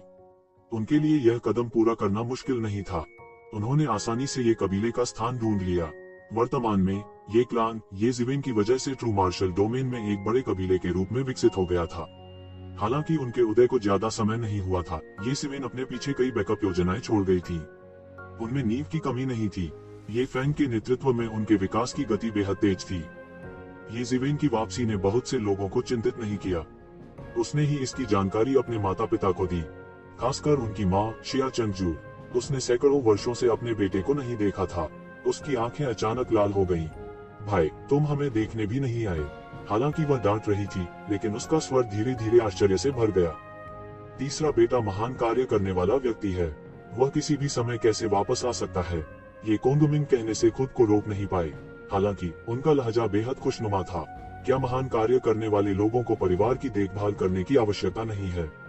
जिया चंगस्यू ने अपनी आंखें अपने पति की ओर घुमाई और एक सवाल पूछा, जिससे ये जिवेन के सिर में झुनझुनी आ गई। आप पहले से ही इतने बूढ़े हो गए हैं, क्या आपको अभी तक पत्नी मिली है? इस सवाल ने सचमुच उसकी खोपड़ी को झकझोर कर रख दिया। यह ऐसा था जैसे वह अपने पिछले जन्म में शादी करने के लिए आग्रह किए जाने की भावना पर लौट आया हो। देखो तुम कितने साल के हो, तुम अब बच्चे नहीं हो। तुम्हारे बड़े भाई के परपोते तो इधर उधर भाग दौड़ कर सकते हैं, फिर भी तुम्हारा कोई साथी नहीं है। उस हुआ मैंगान के बारे में क्या? जिया चंगस्यू ने कहा, उसे अभी भी हुआ मैंगान के बारे में स्पष्ट रूप से याद है। हालांकि एक लंबा समय बीत चुका था, लेकिन उसे और उसके बेटे को ही युआन स्कूल के स्वर्ग के गौरव विशेषज्ञों के रूप में सूचीबद्ध किया गया था। उसे भूल पाना आसान नहीं था। उल्लेख नहीं करने के लिए वह उसकी बहू होने की संभावना थी। ठीक है, वह बंद दरवाजे के प्रशिक्षण में है। हमारे स्कूल ने पहले ही प्राचीन फीनिक्स वर्ल्ड से शादी का प्रस्ताव रखा है। हमें कुछ सालों में शादी करने में सक्षम होना चाहिए, ये जिवेन ने कहा। वास्तव में यह बहुत अच्छा है। जिया चंगसुए की आंखें चमक उठी और बोली। उसके 3 बच्चों में यह तीसरा बच्चा सबसे अधिक सक्षम था और सबसे ज्यादा चिंतित भी था। न केवल वह दिन भर कुछ बेहद खतरनाक जगहों से अंदर बाहर होता रहा, बल्कि इससे भी महत्वपूर्ण बात यह है कि उसकी अभी भी शादी नहीं हुई थी। चाहे वह कितना भी पुराना क्यों न हो, उसकी नजर में उसका तीसरा बच्चा अभी भी एक कम उम्र का बच्चा था। इसके अलावा ये जिवेन की शक्ल ज्यादा नहीं बदली थी। माता पिता और बड़ों की नजर में शादी करने के बाद ही किसी को बड़ा और वयस्क माना जा सकता है। आप वापस क्यों नहीं आए और हमारे साथ चर्चा क्यों नहीं की? जिया चंगसू फटकारे बिना न रह सकी। उसे ये जिवेन और उनके बीच के रिश्ते पर संदेह नहीं था, लेकिन वह कुछ असंतुष्ट थी, क्योंकि यह एक राजनीतिक विवाह है। यह मुख्य रूप से 2 संप्रदायों के बुजुर्गों द्वारा नियंत्रित किया जाता है। वह अब बंद दरवाजे के प्रशिक्षण में है। मुझे इसकी परवाह नहीं है। थोड़ी देर के बाद मैं भी बंद कमरे में प्रशिक्षण के लिए वापस जाऊंगी। ये ज़िवेन खुद को समझाए बिना नहीं रह सकी। जब मेरी शादी होगी तो मैं स्वाभाविक रूप से आप सभी को बुलाऊंगी। ये कोंगमिंग ने आह भरी। वह एक ऐसे व्यक्ति भी थे जो लंबे समय तक उच्च पद पर रहे थे। वह स्वाभाविक रूप से समझते थे कि एक राजनीतिक विवाह क्या दर्शाता है। हालांकि वह नहीं जानता था कि ये शिवेन कितना शक्तिशाली था, वह इसकी कल्पना कर सकता था। लेकिन फिर भी ये शिवेन को अभी भी एक राजनीतिक विवाह के भाग्य को स्वीकार करना पड़ा। यह बोधगम्य था कि दोनों पक्षों के संप्रदाय असाधारण थे। अब उसका बेटा चील की तरह ऊंचा और ऊंचा उड़ रहा था। यह अब वह स्तर नहीं रह गया था जिस तक वह अतीत में पहुंच सकता था। जब वह छोटा था तब भी वह हाथ बंटा सकता था, लेकिन अब उनके पास चुपचाप उनका समर्थन करने के अलावा कोई चारा नहीं था। आप इस समय वापस आ गए। ऐसा इसलिए होना चाहिए क्योंकि अगली बात बहुत महत्वपूर्ण या बहुत खतरनाक होगी, ये कोंगमिंग ने कहा। वह एक शिवेन के चरित्र को अच्छी तरह से जानता था। वह एक क्लॉकवर्क रोबोट की तरह था। उनका तेज अनुपम था, उसे कोई नहीं रोक सका। उन्होंने बंद दरवाजे के प्रशिक्षण से पहले वापस आने का विकल्प चुना था। यह अवश्य ही होना चाहिए क्योंकि अगला मामला बहुत महत्वपूर्ण था, या यह बहुत ही खतरनाक हो सकता है। इसलिए उन्होंने वापस आने का फैसला किया। नहीं, ये शिवेन ने ज्यादा कुछ नहीं कहा क्योंकि वह नहीं चाहता था कि वे चिंता करें। यह सिर्फ इतना है कि मैं लंबे समय तक बंद कमरे में प्रशिक्षण में रह सकता हूँ। मुझे अपने माता पिता की याद आती है, इसलिए मैं उन्हें देखने के लिए वापस आ गया। अफवाह यह है कि आपने अपने ताऊ को सिद्ध कर लिया है और भगवान बन गए हैं। क्या यह सच है? जिया चंगसुए ने पूछा। ये ज़िवेन ने सिर हिलाया और कहा, उनके पास अपने परिवार से छिपाने के लिए कुछ भी नहीं था। यह अविश्वसनीय है, यह अविश्वसनीय है। मेरा बेटा वास्तव में भगवान बन गया है। मैं भगवान की माँ बन गई हूँ। जिया चंगसुए ने मुस्कुराते हुए कहा, लेकिन मैंने सुना है कि कई दसियों हजार साल बीत चुके हैं। जब आप अगले बंद दरवाजे के प्रशिक्षण से बाहर आते हैं तो आपके पिता और मैं पहले ही मर चुके होंगे। आपको जल्द से जल्द वापस आना होगा। जिया चंगसुए ने उदास भाव के साथ कहा। ये शिवेन के लिए जीवन काल अर्थहीन था, लेकिन उनके लिए यह समान नहीं था। वह अब एक अज्ञानी महिला नहीं थी। इन वर्षों में वह दीर्घायु के क्षेत्र में खेती करने के लिए येज़िवेन द्वारा छोड़े गए संसाधनों पर निर्भर थी। दसियों हजार वर्षों के जीवन काल के साथ ऐसा लगता था कि भविष्य अभी भी बहुत लंबा था, लेकिन यह कितना भी लंबा क्यों न हो, इसकी तुलना देवताओं से की जा सकती थी। उस समय उन्हें अभी भी जीवन और मृत्यु का अनुभव करना होगा। यह सोचकर उसे भी थोड़ा दुख हुआ। ठीक है, सैनेर के सामने यह कहने का क्या मतलब है? हर कोई एक दिन मर जाएगा। हम देवता नहीं हैं, हम अंततः मर जाएंगे। इस बारे में कहने के लिए ज्यादा कुछ नहीं है। ये कोंगमिंग खुले विचारों के थे और नहीं चाहते थे कि उनकी पत्नी उदास रहे। ये ज़िवेन बस मुस्कुराए और बोली, यदि यह अतीत में होता तो वह वास्तव में इस समस्या को लेकर चिंतित होता, लेकिन अब उनके पास एक और विकल्प था। पिता, माँ, चिंता मत करो, मेरे पास एक रास्ता है, ये ज़िवेन ने कहा। किस तरह? सैनेर, जोखिम मत लो। अगर तुम्हारी माँ और मैं मर जाते हैं तो ऐसा ही हो। यह कुछ भी नहीं है। तुम इस तरह से खुद को जोखिम में नहीं डाल सकते, ये कोंगमिंग ने तुरंत सतर्कता के साथ कहा। जैसे जैसे उनकी खेती बढ़ती गई, उनकी दृष्टि भी बढ़ती गई। स्वाभाविक रूप से वह पौराणिक देवताओं के मामलों के बारे में बहुत स्पष्ट थे। ताओ को प्राप्त किए बिना मानव जाति अधिक से अधिक दसियों हजार वर्षों तक मर जाएगी। कुछ अजीब तरीके थे जो उन्हें आने वाली पीढ़ियों तक जीवित रहने की अनुमति दे सकते थे, लेकिन जाहिर है वे सामान्य तरीके नहीं थे और वे नहीं थे जो वह चाहते थे। चिंता मत करो पिताजी, मैंने पहले ही इसके बारे में सोच लिया है। देवताओं के दायरे में एक ऐसा क्षेत्र है जो एक दिव्य साम्राज्य को संघनित कर सकता है, और दिव्य साम्राज्य में मैं पवित्र आत्माओं को प्रबुद्ध कर सकता हूँ। ये पवित्र आत्माएं अपने जीवित रहने के समय से अलग नहीं है। वे खेती कर सकते हैं और हमेशा के लिए जीवित रह सकते हैं, जब तक मैं मर न जाऊं, अन्यथा ये पवित्र आत्माएं नहीं मरेंगी। तू ज़िवेन ने कहा। यही उपाय उसने सोचा था। इस समस्या के बारे में वह बहुत लंबे समय से चिंतित थे और उन्होंने यह भी सोचा था कि क्या उन्हें अपने दाव को सिद्ध करने के लिए सभी को बलपूर्वक प्रबुद्ध करना चाहिए। हालांकि एक शाही सम्राट भी ऐसा नहीं कर सकता था, उसकी तो बात ही छोड़िए। इसलिए उन्होंने प्राचीन पुस्तकों से परामर्श करने के बाद ऐसी विधि खोजी। हालांकि यह विश्वास की शक्ति की खेती का तरीका था। वह आमतौर पर इसका अभ्यास नहीं करता था, इसलिए उनका इससे बहुत कम संपर्क था। इसके बारे में उन्हें बाद में ही पता चला। जब तक वह दैवीय प्रभु के क्षेत्र में साधना करता है, तब तक वह अपने माता पिता, भाइयों, बहनों और अन्य लोगों को पवित्र आत्माओं में प्रबुद्ध कर सकता है। इस प्रकार की पवित्र आत्मा सामान्य वीर आत्माओं से भिन्न थी। उनके पास स्वतंत्र चेतना और शक्तिशाली शरीर था। वे स्वयं खेती भी कर सकते थे। पवित्र आत्माओं के लिए दाव को प्राप्त करना असंभव नहीं था। एक वीर आत्मा को प्रबुद्ध करना केवल एक विचार का विषय था। हालांकि पवित्र आत्मा को प्रबुद्ध करना आसान नहीं था। यह एक सामान्य और पूर्ण जीवन को फिर से बनाने के बराबर था। इस तरह का काम केवल एक सम्राट ही कर सकता था। दैवीय भगवान इसे केवल छल के माध्यम से कर सकते थे। इसकी उन्हें बड़ी कीमत भी चुकानी पड़ी। इसलिए पवित्र आत्मा को प्रबुद्ध करते समय सामान्य देवता बहुत सावधान रहेंगे। वे यूं ही उन्हें प्रबुद्ध नहीं करेंगे। हालांकि उसके लिए जब तक वह इन रिश्तेदारों को हमेशा के लिए जीवित कर सकता था, बड़ी कीमत चुकाना कोई समस्या नहीं थी। उन्हें उन बातों के बारे में ज्यादा सोचने की जरूरत नहीं पड़ी जिन पर आम लोगों को विचार करने की जरूरत है। केवल एक चीज जो उसे करने की आवश्यकता थी, वह थी साधना को ईश्वरीय प्रभुलोक में लाना। सौभाग्य से उसके माता पिता उससे कुछ 100 साल बड़े नहीं थे, इसलिए इस मामले को अंजाम देने के लिए उनके पास अभी भी हजारों साल थे। हालांकि उसे इसके बारे में चिंता करने की जरूरत नहीं थी। जब तक वह मर नहीं जाता, उसके माता पिता हमेशा के लिए जीवित रहेंगे और उसका दिव्य राज्य ढह जाएगा। इसलिए यह सबसे अच्छा होगा यदि वे लंबे समय में डीएओ हासिल कर सकें।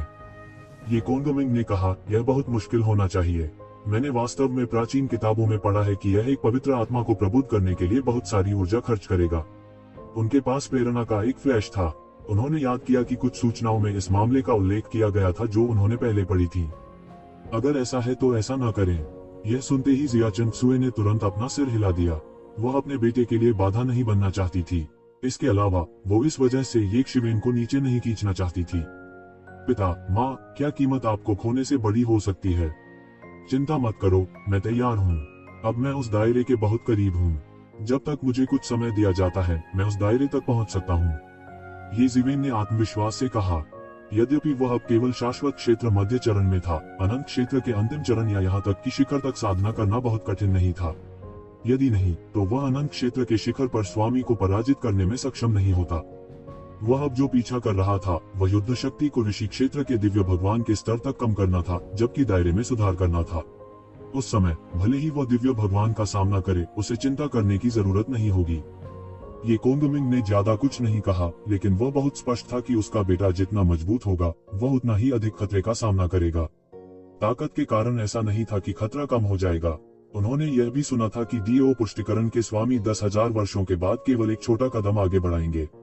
ये जिवेन कुछ 100 वर्षों में इस बिंदु तक प्रगति कर सकते हैं। उसे लगातार तेज किया गया होगा और उसके कई आकस्मिक मुकाबले हुए होंगे। इस तरह के आकस्मिक मुठभेड़ के साथ अंतहीन खतरा भी था। ठीक है, मेरे बेटे का वापस आना दुर्लभ है। इन दुखद ये जिवेन बिना किसी को बताए चुपचाप लौट आई। ये परिवार के अलावा कई परिचित पहले ही जा चुके थे। हुआंग हुजी और अन्य लोग भी प्राचीन वीरानी के लिए निकल गए थे। हुआंग हुजी अब दशकों पहले ट्रू मार्शल स्कूल के सुप्रीम स्कूल मास्टर नहीं थे। अब यहाँ ज्यादा परिचित नहीं थे। ट्रू मार्शल डोमेन की तुलना में प्राचीन वीरानी निस्संदेह उनके विकास के लिए अधिक उपयुक्त थी। इसके अलावा प्राचीन शून्यपन में ये जिवेन के प्रभाव के साथ उनके लिए विकास करना आसान होगा। चूंकि ऐसा ही था, ये जिवेन ने किसी को सतर्क करने की जहमत नहीं उठाई। इसके अलावा वह केवल 1 महीने के लिए वापस आएंगे, लेकिन जल्द ही घटनाओं की एक श्रृंखला ने ट्रू मार्शल डोमेन के लोगों को चौंका दिया। ट्रू मार्शल स्कूल के कई विशेषज्ञ जो मूल रूप से ट्रांसेंडेंट दायरे में फंस गए थे, वे सभी रातों रात टूट गए थे। इसके अलावा वे कई लोगों से टूट गए थे। ऐसा लगता था कि जो कारक मूल रूप से दायरे में अटका हुआ था, वह अचानक गायब हो गया था और अब अस्तित्व में नहीं था। हालांकि हुआन गुजी और अन्य लोगों ने पहले ही ट्रांसेंडेंट दायरे को पार कर लिया था, जो कि ये जिवेन की मदद से था। यह कुछ ऐसा नहीं था जिसे वे अपने दम पर पार कर सकें। ये जिवेन के जाने के बाद ऐसा कोई अवसर नहीं था। अब यह अलग था। अब जब वे अपने दम पर टूट गए थे, तो इस मामले ने पूरे ट्रू मार्शल डोमेन को झकझोर कर रख दिया। कई ट्रांसेंडेंट रियलम विशेषज्ञों के एक साथ टूटने की स्थिति बहुत चौंकाने वाली थी। क्या ऐसा हो सकता है कि टूटे हुए कानूनों की मरम्मत की गई हो? अब जबकि ट्रू मार्शल डोमेन और अन्य दुनिया के कानून टूट गए थे, इसने उन्हें तोड़ने में असमर्थ होने का कारण बना दिया। यह मामला अब कोई रहस्य नहीं रह गया था। हालांकि जब दुनिया के टूटे हुए कानूनों जैसे मामलों की बात आती है, तो यह ऐसा कुछ नहीं था जिसे वे हल कर सकें। इसलिए कुछ लोगों ने हुआन गुजी का अनुसरण किया और चले गए। बचे हुए लोग भी वे बूढ़े लोग थे जिनके टूटने की कोई उम्मीद नहीं थी। ये लोग रातों रात टूट गए। जो भावना उन्हें दबा रही थी और जो बेड़ियां उनकी गर्दनों को जकड़ रही थी, वे सब रातों रात टूट गईं। बहुत से लोग महसूस कर सकते थे कि खेती के नियम पूरी तरह से भरे हुए थे, जिससे उन्हें खेती शुरू करने की क्षमता मिली। रातों रात सब पागल हो गए। इनमें से कई लोग अनुभवी योद्धा थे जिन्होंने हजारों सालों से खेती की थी। उनके संचय की गहराई अकल्पनीय थी। केवल एक रात में वे सभी टूट गए थे। सभी उत्सुक थे, हजारों वर्षों से टूटे हुए कानूनों की अचानक मरम्मत क्यों की गई। अचानक कोई अड़चन नहीं आई। केवल एक महीने के समय में यह खबर ट्रू मार्शल डोमेन के यूनिवर्स रीजन में फैल गई। दूसरी दुनिया के ट्रांसेंडेंट रियलम विशेषज्ञ भी हैरान रह गए। एक के बाद एक उन्होंने संपूर्ण सिद्धांतों को समझने की कोशिश की। कई लोगों ने एक पल में प्रतिक्रिया दी, शायद ट्रू मार्शल डोमेन अब से इस ब्रह्मांड का शासक होगा। ऐसा नहीं होगा, वे दूसरों को दबाने के लिए अपनी ताकत पर भरोसा नहीं करेंगे। इसके विपरीत हर कोई ट्रू मार्शल डोमेन से भविष्य में मदद मांगेगा और ट्रू मार्शल डोमेन स्वाभाविक रूप से नेता बन जाएगा। कुछ लोगों को ट्रू मार्शल वर्ल्ड पर हमला करने और इसे जब्त करने का प्रलोभन दिया गया। वे ट्रू मार्शल यूनिवर्सिटी को इस पर एकाधिकार करने की अनुमति नहीं दे सकते थे। हालांकि उन्होंने इस विचार को जल्दी से दूर कर दिया। हो सकता है कि ये ज़िवेन यहाँ न हो, लेकिन जिस देवता को उन्होंने वश में किया था वह अभी भी यहाँ था, इसलिए उसके लिए इस ब्रह्मांड को पार करने में कोई समस्या नहीं होगी। ये ज़िवेन यहाँ थी। इस समय कोई नहीं जानता था कि एक शिवेन आई और चली गई। केवल ये कबीले के लोग ही कुछ रहस्य जानते थे। उनके जाने के बाद यह खबर धीरे धीरे फैल गई। हर कोई जानता था कि एक शिवेन वापस आ गई थी। इसके अलावा उन्होंने पुण्य का एक बड़ा काम किया था। पुरानी पीढ़ी के कई विशेषज्ञ इतने उत्साहित थे कि उनके गालों से आंसू बहने लगे। ट्रू मार्शल डोमेन में कोई भी कई वर्षों तक पारलौकिक क्षेत्र में प्रवेश करने में सक्षम नहीं था। इसके अलावा वे इतने कम समय में लगातार टूटने में सक्षम थे। उनमें से कुछ तो कानून के घोषणा पत्र के दायरे में भी घुस गए।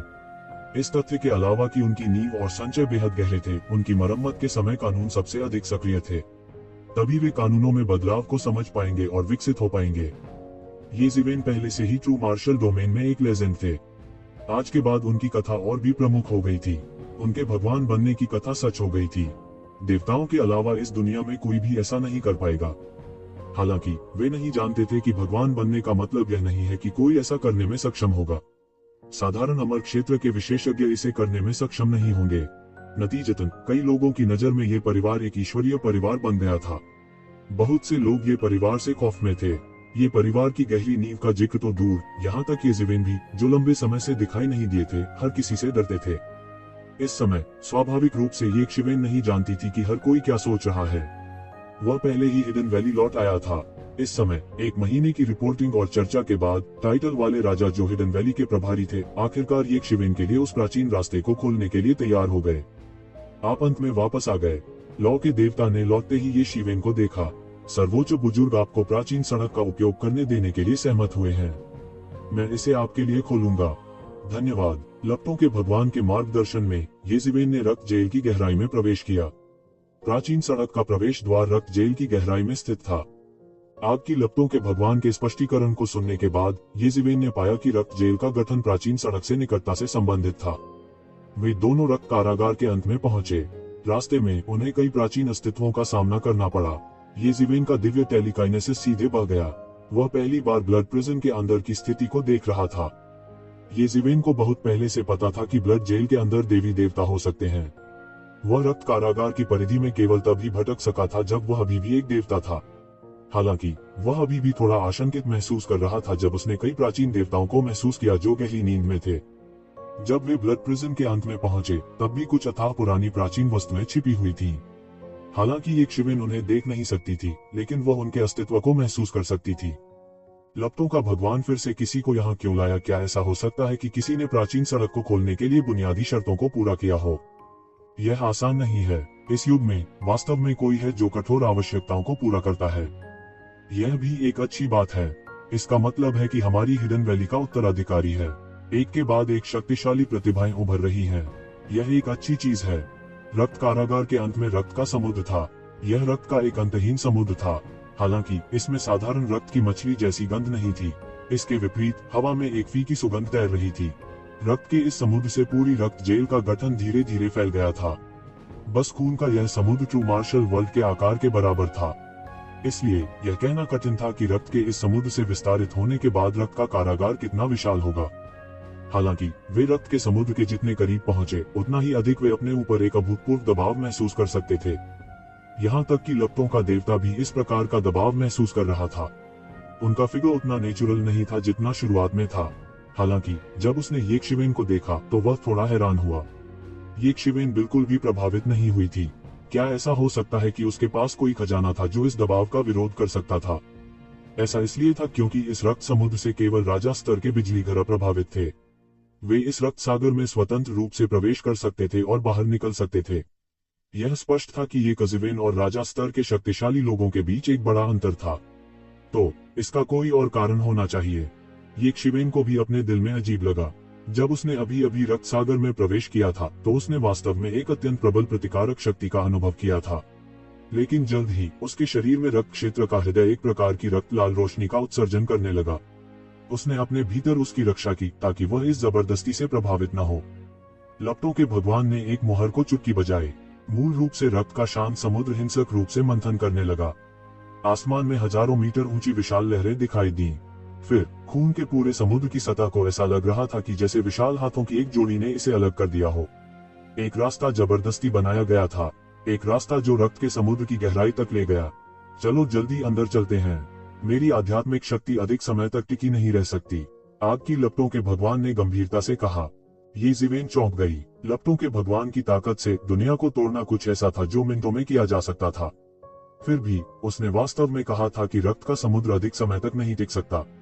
उनके लिए यह निस्संदेह एक झटका था। आग की लपटों के भगवान ने रास्ता दिखाया। वे दोनों तेजी से रक्त के समुद्र में घुस गए। खून का पूरा समुद्र दसियों हजार किलोमीटर गहरा था। अगर यह कोई और होता तो इसमें गोता लगाने में भगवान जाने कितना समय लगता। जब वे खून के समुद्र की तलहटी में पहुंचे तो ये ज़िवेन ने महसूस किया कि यह खून से रंगी भूमि थी। यह ऐसा था जैसे यह खून से लथपथ था। समुद्र के तल पर एक आत्मा सरनी थी।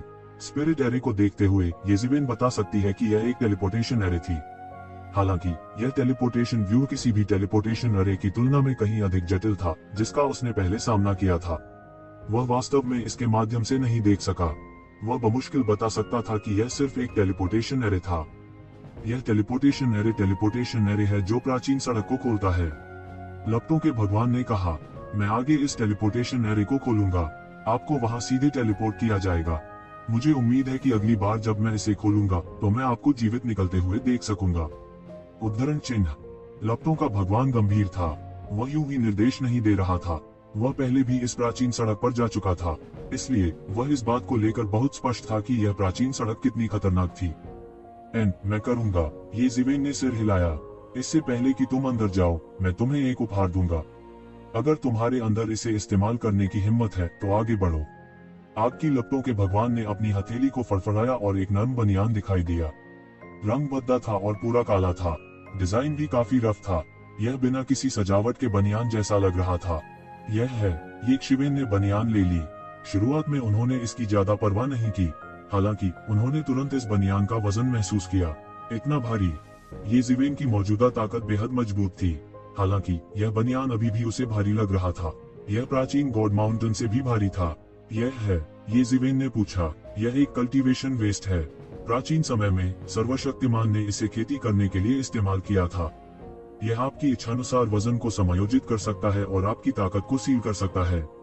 लपटों के देवता ने ये ज़िवेन को देखा और एक फीकी मुस्कान के साथ कहा। ये ज़िवेन अंत में समझ गए कि लपटों के भगवान का क्या मतलब है जब उन्होंने कहा कि अगर उनमें हिम्मत है तो इसका इस्तेमाल करें। यदि वह इस साधना कवच को धारण करता तो उसकी शक्ति पर मुहर लग जाती। यह प्राचीन सड़क पहले से ही खतरे से भरी हुई थी। कहने की जरूरत नहीं है, वह बस मौत को दावत दे रहा था। धन्यवाद, आपका सम्मान। ये ज़िवेन ने एक गहरी सांस ली और साधना कवच को अपने पास रख लिया। यह कोई साधारण कवच नहीं था। इसका मतलब था कि उसने एक खास तरह का खतरा मोल लिया था। कुछ भी उद्यम नहीं किया, कुछ भी प्राप्त नहीं किया। कुछ 100 वर्षों के बाद मुझे विश्वास है कि आपका पुनर्जन्म होगा। अग्निदेव ने संतोष में सिर हिलाया। किसी को यह जानना होगा कि यह साधना कवच ऐसा दिखता है जैसे इसे सड़कों पर लापरवाही से बनाया गया हो।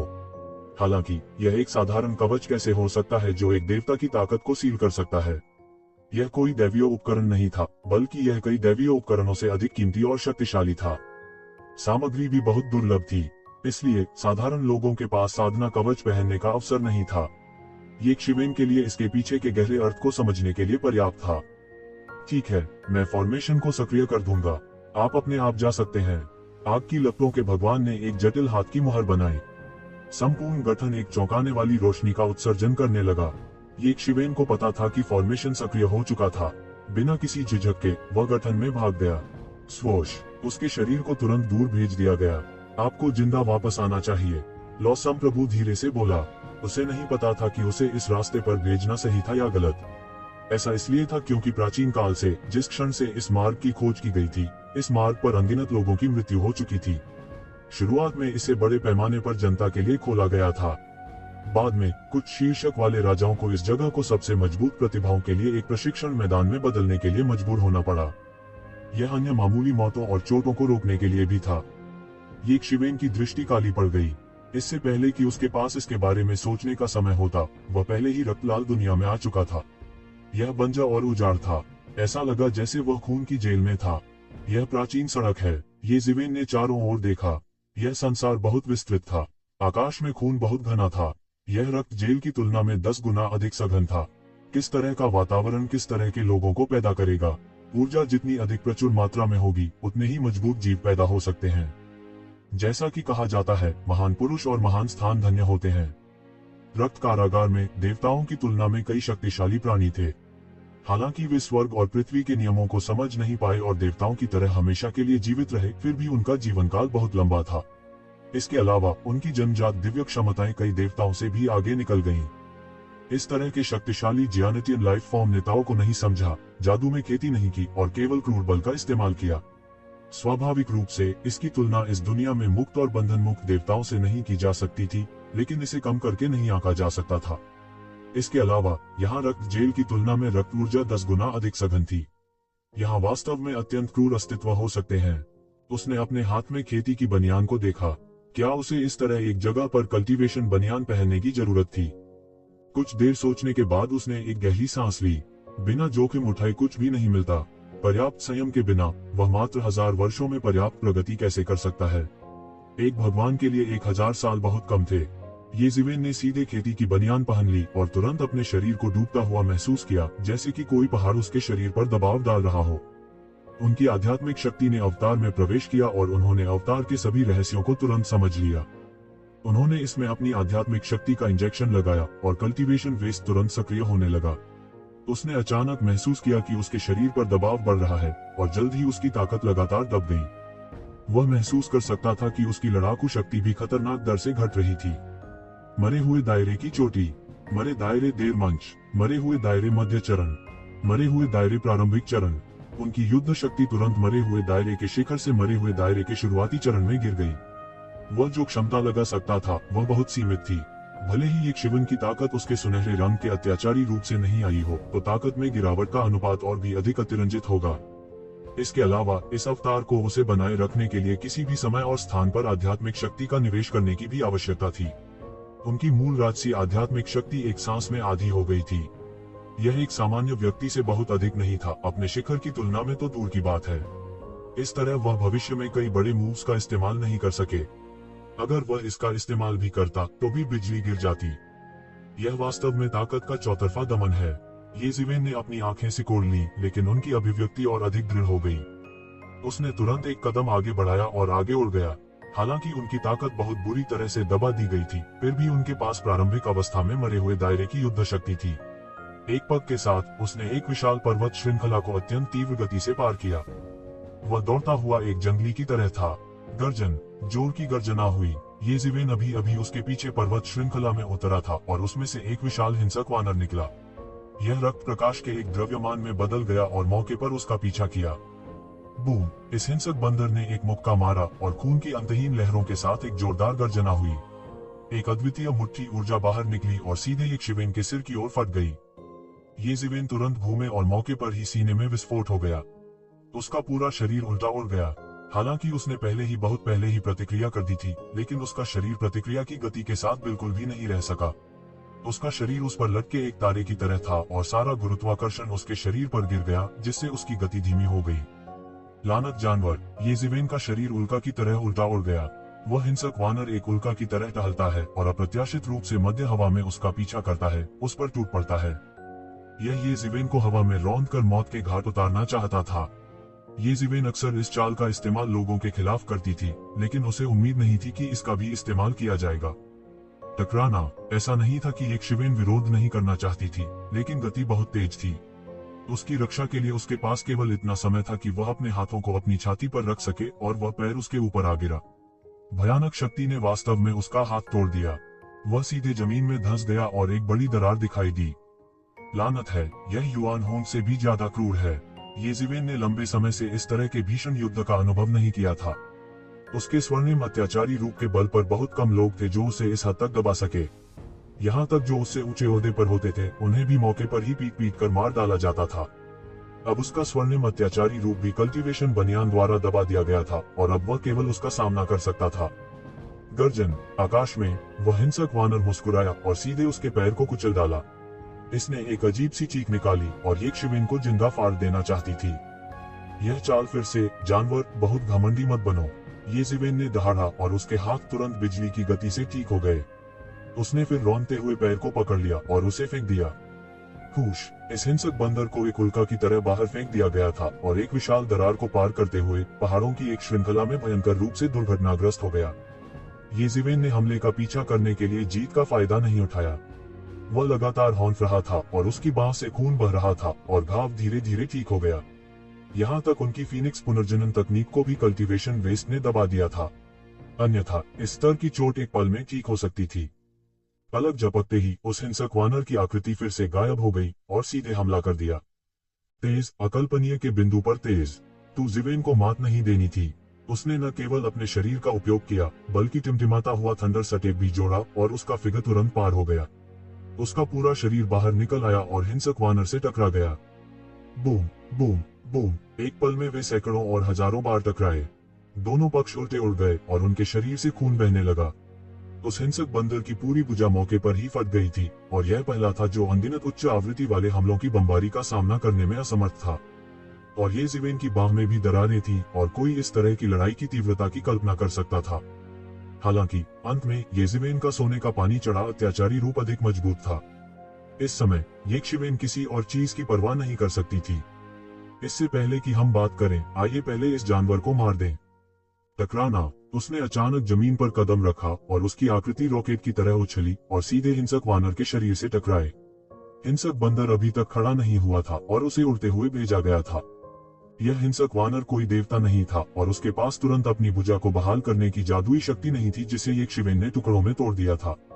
वह चिल्लाया और उसका शरीर हवा के मध्य में लगभग फट गया। अब इसे आपको लौटाने की मेरी बारी है, ये जिवेन ने कहा और उसका फिगर चमक गया। उसका पूरा शरीर सीधे आकाश में उड़ गया और जमकर रौंद डाला। टकराना, एक और तेज आवाज सुनाई दी और हिंसक वानर का शरीर सीधे हवा में फट गया और वह मौके पर ही फट गया और वह बार बार चिल्लाया। हफ हफ, ये जिवेन इस हिंसक वानर को मारने के बाद सांस रोके बिना नहीं रह सकी। मूल रूप से इस स्तर की लड़ाई उसे प्रभावित नहीं कर सकती थी, लेकिन अब यह अलग था। खेती की बनियान द्वारा उसकी खेती को पूरी तरह से प्रतिबंधित कर दिया गया था और यहाँ तक इस तरह के एक हिंसक वानर से निपटने से भी वह घायल हो गया था। यहाँ तक कि गॉड दफन स्टार महासागर में भी ऐसा कुछ होने की संभावना नहीं थी। हालांकि भले ही उसकी खेती प्रतिबंधित थी, यह हिंसक वानर अभी भी बहुत शक्तिशाली था या यह ऐसा करने में सक्षम नहीं होता। थोड़ी देर बाद ये जिवेन की चोटें लगभग ठीक हो गई थीं। उसने अंत में अशांत हवा की एक सांस छोड़ी। सार्थक खेती करने का यही एकमात्र तरीका है। उसने प्राचीन सड़क की गहराई की ओर देखा। ज्वाला भगवान ने उसे पहले जो बताया था उसके अनुसार इस प्राचीन सड़क की असली परीक्षा यहाँ नहीं बल्कि प्राचीन सड़क के बीच में थी।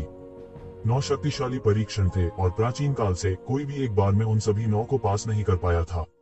कोई कितना भी शक्तिशाली क्यों ना हो, उन सभी को एक साथ पार करना असंभव था, क्योंकि ऐसे अस्तित्व होंगे जो समान या उससे भी अधिक शक्तिशाली होंगे। इसलिए किसी की ताकत मजबूत थी या नहीं इसका कोई मतलब नहीं था। केवल अपने दायरे से बाहर की ताकत होने से ही कोई बहुत दूर तक जा सकता है और अंत में सभी 9 परीक्षणों को पास कर सकता है। हालांकि कहा जाता था कि प्राचीन काल से कोई भी ऐसा नहीं कर पाया था। ये जिवेन का लक्ष्य था और उसे अभी भी खतरों की परतों से गुजरना था। चल दर, वह चिल्लाया और उसका पूरा शरीर उल्का की तरह शून्य को पार कर गया। रक्तलाल आकाश में एक आकृति लगातार आगे पीछे घूम रही थी। पूरे रक्तलाल आकाश में एक शक्तिशाली ब्लड रॉक उड़ रहा था। वह देखने में सुनहरे पंखों वाली चट्टान की तरह दिखाई देता था, लेकिन उसका पूरा शरीर रक्त लाल था और उसमें असीम शक्ति थी। हालांकि वे इस आंकड़े को लगातार भागने और मारने से नहीं रोक सके। इन लोगों के लिए इस आंकड़े को सच में ठेस पहुंचाना मुश्किल था। यह आंकड़ा कोई और नहीं ये जिवेन था। वह दौड़ता रहा और मारता रहा। थोड़ी देर बाद एक ब्लड रॉक उसके हाथ से फट गया और खून की धुंध के बादल में बदल गया। ये ब्लड रोच बहुत भयानक लग रहा था, लेकिन वो यक्षविन को बिल्कुल भी नहीं रोक सके। वे सीधे उसके द्वारा समूहों में मारे गए।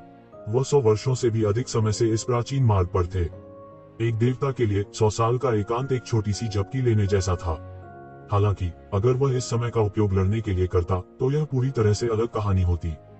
लगभग हर मिनट और सेकंड बहुत लंबा था। यह एक तरह का टॉर्चर था। खासकर शुरुआत में यह बस एक तरह की यातना थी।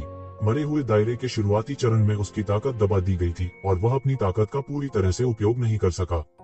जब उसे एक शक्तिशाली भयंकर जानवर का सामना करना पड़ा तो वह केवल भागने का विकल्प चुन सका। यहाँ तक वह कई बार मौत के मुंह से भी निकला। यह बहुत भयानक था। फिर भी उसने खेती की बनियान नहीं छोड़ी। खेती की बनियान का प्रभाव भी बहुत महत्वपूर्ण था। मूल रूप से येज़िवेन ने सोचा था कि वह अब और सुधार नहीं कर सकता। उसकी युद्ध शक्ति लगभग मरे हुए दायरे के शिखर पर चढ़ गई थी और कोई भी उसका विरोध नहीं कर सकता था। हालांकि 100 वर्षों की छोटी अवधि में उनके विचार उलट गए थे। इन 100 वर्षों के दौरान वह खुद को हर मिनट और हर सेकंड में मजबूत महसूस कर सकता था। वह नहीं जानता था कि क्या ऐसा इसलिए था क्योंकि उसकी खेती को खेती की बनियान द्वारा दबा दिया गया था, लेकिन वह अड़चन जिसे वह अब सुधार नहीं सकता था अब उसे प्रभावित नहीं कर सकती थी। वह अभी भी सुधार कर रहा था, अभी भी आगे बढ़ रहा था। कुछ देर लड़ने के बाद ये ब्लड रॉक आखिरकार डर गए और दूर उड़ गए। यक्षविन ने उनका पीछा नहीं किया। अगर 100 साल पहले की बात होती तो वह तभी भाग सकता था जब उसका सामना इन ब्लड रॉक से होता। वह अब की तरह आसानी से कैसे भाग सकता है और मार सकता है। पिछले 100 वर्षों में उसकी शक्ति वृद्धि की कल्पना की जा सकती है। क्या एक शक्तिशाली जानलेवा आभा है। इस समय एक शक्तिशाली जानलेवा आभा शून्य से निकली। गर्जन। दूर से एक राक्षसी जानवर की विशाल दहाड़ सुनाई दी। दहाड़ दमनकारी थी और लोगों को खून की उल्टी करने के लिए प्रेरित करती थी। उन्हें अपनी छाती में ऊर्जा का उछाल महसूस हुआ। कुछ दूरी पर एक दुर्जय अशुभ जानवर आ गया और सीधे यक्षविन के सामने आ गया। यह शेर के सिर और बाघ के शरीर वाला एक दुर्जय रक्तलाल शेर जानवर था। यह अजीबोगरीब रूप उसके शरीर पर पूरी तरह से एकीकृत था। शेर बाघ जानवर, येज़िवेन ने शांति से कहा। यह मरे हुए दायरे के मध्य चरण में एक रक्त बीज था। यह बहुत शक्तिशाली था। पिछले कुछ दशकों में इन दोनों के बीच कई बार लड़ाई हुई थी। यहाँ तक येज़िवेन भी इसकी वजह से कई बार मौत के मुंह से बच निकली थी। इस्लान टाइगर बीस्ट में एक शक्तिशाली आभा थी। अनगिनत मात्रा में रक्त क्यूई संघनित हो रहा था और ऐसा लग रहा था कि उगते सूरज और डूबते चंद्रमा का एक आश्चर्यजनक दृश्य लगातार उसके पीछे विकसित हो रहा था। मानव, तुम यहाँ फिर से हो, शेर बाघ जानवर ने ठंडेपन से कहा। पिछले कुछ दशकों में इस अभिशप्त मानव ने लगातार इसकी गरिमा को भड़काते हुए इसके क्षेत्र में बार बार घुसपैठ की है। इस बार जिंदा बाहर निकलने के बारे में सोचना भी मत। लान टाइगर बीस्ट की आवाज अतुलनीय रूप से गहरी थी और इसने लोगों को खून की उल्टी करने की इच्छा दी। वह यह भी महसूस कर सकता था कि येज़िवेन का ब्लड क्यूई बहुत समृद्ध था। इस मानव देवता को भस्म करना इसके लिए स्वयं स्पष्ट था कि लाभ स्वतः स्पष्ट थे। यह इसे और आगे जाने और अधिक शक्तिशाली दायरे में प्रवेश करने की अनुमति दे सकता है। हालांकि उन्होंने साधना नहीं की और ताओ को नहीं समझा, इसका मतलब यह नहीं था कि उन्होंने साधना नहीं की। इस बार यह कहना मुश्किल है कि कौन बचना चाहता है। येज़िवेन की आंखें तेज हो गईं। पिछली बार तुमने मेरा आधा शरीर पकड़ लिया था। क्या तुम्हें लगता है कि मैं बिना किसी तैयारी के यहाँ आऊंगी? पिछली बार जब वह लान टाइगर बीस्ट को चुनौती देने आया था, अंत में उसके आधे शरीर को लान टाइगर बीस्ट ने हड़प लिया था। यह कहा जा सकता है कि यह एक गहरी याद थी। उस समय के बाद पूरी तरह से ठीक होने के लिए उन्हें लंबे समय तक ठीक होना पड़ा। मरे हुए दायरे के देवताओं के लिए हालांकि उनके पास एक सेल होने तक पूरी तरह से ठीक होने की क्षमता थी, यह बिना लागत के नहीं था। अतीत में येज़िवेन को इतनी गंभीर चोटें कभी नहीं लगी थी। उसका आधा शरीर जा चुका था और यह कहा जा सकता है कि यह एक भारी क्षति थी। पिछली बार मैंने केवल तुम्हारे आधे शरीर को निगला था और इसने मेरी साधना में बड़ी प्रगति की। इस बार मैं तुम्हें तुम्हारे ईश्वरत्व के साथ निगल जाऊंगा। उस स्थिति में मैं देखना चाहता हूं कि क्या तुम अब भी पुनर्जन्म ले सकते हो। शेर बाघ जानवर ने ठंडेपन से कहा। बेशर्मी से शेखी बघारना, अगर तुम कर सकते हो तो तुम कोशिश कर सकते हो। तू ज़िवेन ने ठंडेपन से कहा। वह कैसे नहीं जान सकता था कि यह लान टाइगर बीस्ट कितना शक्तिशाली था। हालांकि जैसा उन्होंने कहा, वह यहाँ आने से पहले पूरी तरह से तैयार थे। भले ही मैंने कल्टीवेशन बनियान पहनी हो, यह तुम्हें मारने के लिए काफी है। यक्षविन ने तुरंत हमला किया और थप्पड़ मार दिया। बड़ा हाथ अचानक हवा के खिलाफ उठा और बड़ा होता गया। यह नानमिंगली फायर से जल रहा था और सीधे लान टाइगर बीस्ट की ओर लपका। इस तरह की आग येज़िवेन के वर्षों की खेती के तहत फीनिक्स कबीले के कई विशेषज्ञों से भी अधिक शक्तिशाली थी। यह एक शक्तिशाली आग थी जो मरे हुए दायरे के विशेषज्ञों को जिंदा जला सकती थी। गर्जन। यह लॉन्ड टाइगर बीस्ट तो और भी हैरान करने वाला था। यह जोर से गर्जना करता है और भयानक ध्वनि तरंगें आकाश में रक्त ऊर्जा के अनगिनत उतार चढ़ाव का कारण बनती हैं। इन उतार चढ़ावों ने एक राक्षसी लहर का निर्माण किया और सीधे येज़ेवेन की हथेली पर नॉनमिंगली फायर को नष्ट कर दिया। यहाँ तक येज़ेवेन के पंजे का हमला भी पूरी तरह से नष्ट हो गया था। लेकिन इस समय लॉन्ड टाइगर बीस्ट आखिरकार चला गया और येज़ेवेन की ओर बढ़ गया। वह पंजा एक तेज तलवार की तरह प्रकाश की एक तेज किरण में बदल गया और ऐसा लग रहा था जैसे वो दुनिया को काटने जा रहा हो। आप पिछली बार की तुलना में बहुत मजबूत हैं। ऐसा लगता है कि मेरे आधे शरीर को निगलने से आपकी ताकत में बहुत सुधार हुआ है। येज़ेवेन की अभिव्यक्ति असामान्य रूप से ठंडी थी और थंडर ड्रैगन हेल्बर्ट उसके हाथ में दिखाई दिया और तुरंत बाहर निकल गया। देखते ही देखते दोनों पक्ष सीधे टकरा गए। टकराना। एक जोर की दहाड़ सुनाई दी और लॉन्ड टाइगर बीस्ट का हमला रोक दिया गया। इसका पंजा और थंडर ड्रैगन हेल्बर्ट सीधे टकरा गए और धातु के टकराने की आवाज सुनाई दी। हालांकि हमला अभी शुरू ही हुआ था और येज़ेवेन का थंडर ड्रैगन हेल्बर्ट अप्रत्याशित रूप से गड़गड़ाहट की अंतहीन शक्ति के साथ फूट पड़ा। गड़गड़ाहट की यह शक्ति सीधे थंडर ड्रैगन में संघनित हो गई। उसने अपना खूनी मुंह खोल दिया और मौके पर शेरबाग जानवर की ओर दौड़ पड़ी। लॉन्ड टाइगर बीस्ट की प्रतिक्रिया धीमी नहीं थी और उसने सीधे एक कदम आगे बढ़ाया और उसका शरीर रक्त प्रकाश के द्रव्यमान में बदल गया और तुरंत सैकड़ों किलोमीटर दूर दिखाई दिया। उसके शरीर से एक शक्तिशाली रक्त क्यूई फूट पड़ा और उसके शरीर पर कूदने वाली गड़गड़ाहट की शक्ति को एक पल में नष्ट कर दिया। यह कैसे है? यह सिर्फ शुरुआत है, येज़ेवेन ने कहा। अब मैं आपको अपनी वर्तमान प्रगति दिखाऊंगा। येज़ेवेन ने एक कदम आगे बढ़ाया और उसका पूरा शरीर गड़गड़ाहट और बिजली की गड़गड़ाहट में बदल गया और आसपास भी गड़गड़ाहट और बिजली की दुनिया में बदल गया। मेरे लिए मरो। गड़गड़ाहट और बिजली की गड़गड़ाहट में येज़ेवेन की हथेली नीचे की ओर मुड़ गई और एक स्काई फ्लिपिंग सील में बदल गई और जैसे कि आकाश उल्टा हो गया था, यह लॉन्ड टाइगर बीस्ट की ओर थप्पड़ मारा। ऐसा लगता है कि मैंने आपको कम आंका है, लेकिन आप अकेले नहीं हैं जिन्होंने पिछले कुछ वर्षों में प्रगति की है। लॉन्ड टाइगर बीस्ट का शरीर अचानक खड़ा हो गया और उसके शरीर पर रक्तरंजित प्रकाश तुरंत एक तेज तलवार में बदल गया और आकाश में उड़ गया। यह इसकी जन्मजात जादुई शक्ति थी। हालांकि यह एक जानवर के रूप में था, वास्तव में सभी प्रकार के हमले यह एक तलवार चलाने वाले की तरह था और बहुत भयानक था। बूम! यह और भी अधिक चौंकाने वाली टक्कर थी और दोनों पक्षों की गति पूरी तरह से बढ़ी हुई लग रही थी और हत्या अधिक से अधिक तीव्र हो गई थी। बजना, बजना, बजना! एक जोर से झंझनाहट की आवाज हुई और शेर टाइगर बीस्ट के शरीर पर खून की हुई तुरंत एक तेज तलवार में बदल गया और येज़ेवेन को घेर लिया। ऐसी तलवार की खेती कई तलवार देवताओं को लज्जित करने के लिए पर्याप्त थी। कहा जा सकता है कि तलवार के नियम के बारे में येज़ेवेन की समझ एक तरह की चरम सीमा तक पहुंच गई है। केवल इस स्तर पर और आप मुझसे निपटना चाहते हैं। येज़ेवेन ने दाएं और बाएं हमला किया और उसके प्रत्येक घूसे और लात से तलवार की ऊर्जा फूट सकती थी। यह बेकार है, मेरे ब्लड किलिंग अरे में गिरना, यहाँ तक महान लुओ अमर भी भागने के बारे में भूल सकते हैं। लॉन्ड टाइगर बीस्ट के चेहरे पर कुछ भयावह मुस्कान दिखाई दी और यह बहुत अजीब लग रहा था। वास्तव में येज़ेवेन जोर से हंसी और उसके हाथ ने एक जटिल मुहर को दबा दिया। मैंने आपको पहले ही बताया था कि मैं पहले से अलग हूँ। क्या आप अभी भी सोचते हैं कि मैं आपके चॉपिंग बोर्ड पर एक मछली हूँ? थंडर सम्राट स्वर्गीय तोप! उसने अचानक एक हाथ से थपथपाया और गड़गड़ाहट की अनंत शक्ति उसके हाथ में घनीभूत होती रही। राक्षसी उतार चढ़ाव की स्थापना की और सीधे एक भयानक तोप बैरल का गठन किया और बमबारी की। बूम! तलवार का गठन जो अनंत रक्त क्यूई तलवारों द्वारा संघनित किया गया था, मौके पर ही नष्ट हो गया था और भयानक ऊर्जा अभी भी शेर टाइगर बीस्ट के शरीर पर आश्चर्यजनक गति से बमबारी कर रही थी। टकराना। लॉन्ड टाइगर बीस्ट के शरीर पर बमबारी की गई और खून से लथपथ हो गया और उसका पूरा शरीर मौके पर ही उड़ गया। गर्जन। शेर बाघ दहाड़ता है और उसका पूरा शरीर जमीन पर गिर जाता है। येज़ेवेन ने उपहास किया।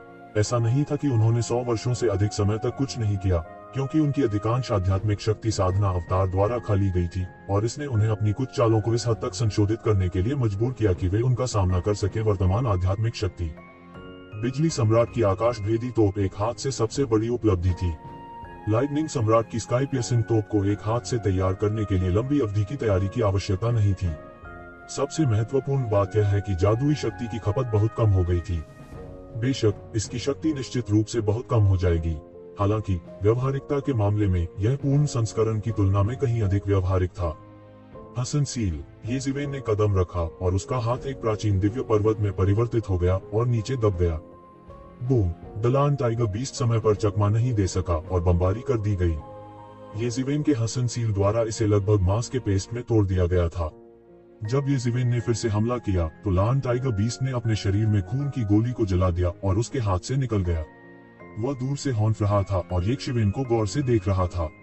यह एक दयनीय स्थिति में था और अब इसका पिछला असहनीय अहंकारी रूप नहीं था। उसकी आंखों में अब भी अंतहीन खौफ था। वह यह समझने में पूरी तरह से असमर्थ लग रहा था कि उसके सामने यह मानव देवता 100 वर्षों से भी कम समय में इतनी अद्भुत सफलता कैसे प्राप्त कर सकता है।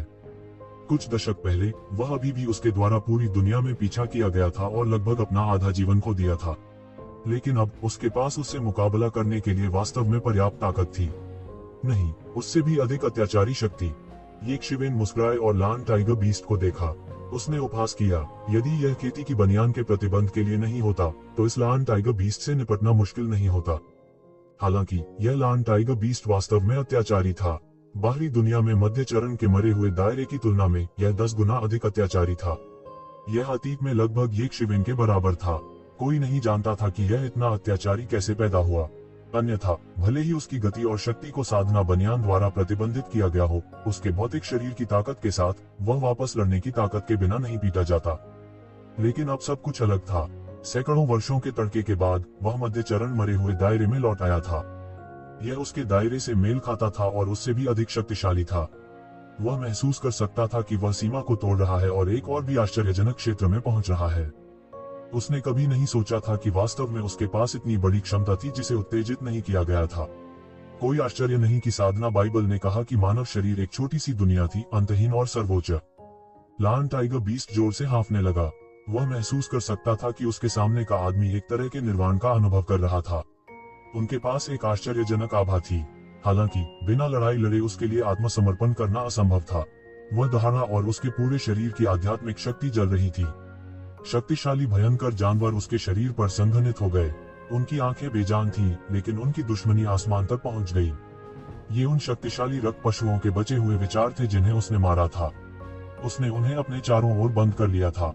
इन खूंखार जानवरों ने एक उन्माद फैलाया और येज़िवेन को जिंदा ही फाड़ देना चाहते थे। टकराना। येज़िवेन ने एक भयंकर जानवर को मुंह से उड़ा दिया। इस भयंकर जानवर के शरीर को खून क्यूई के ढेर में उड़ा दिया गया था, लेकिन खून का यह ढेर क्यूई तुरंत दुश्मनी के ढेर में बदल गया और सीधे उसके दिमाग में दौड़ते हुए येज़िवेन की ओर दौड़ा। येज़िवेन अचानक इस कदम का सही अर्थ समझ गई। सबसे ज्यादा तकलीफ देने वाली बात ये अशुभ जानवर नहीं थे, बल्कि वे दुष्ट शक्तियां थीं। हालांकि वह जरा भी चिंतित नहीं था। निश्चित रूप से जिस क्षण इविल क्यूई उसके शरीर में घुसा, उसके शरीर के भीतर का रहस्यमय स्थान बुरी तरह से घूमने लगा। अप्रत्याशित रूप से इविल क्यूई को अवशोषित कर लिया। हालांकि उन्हें इस रहस्यमय स्थान की उत्पत्ति का पता नहीं चला था, लेकिन उन्हें एक बात पता थी, इस रहस्यमय स्थान की अनुकूलता भयानक थी। इससे कोई फर्क नहीं पड़ता कि यह किस प्रकार की ऊर्जा थी, जब तक यह ऊर्जा थी, यह चुस्त नहीं होगी और यह सब कुछ खा जाएगी।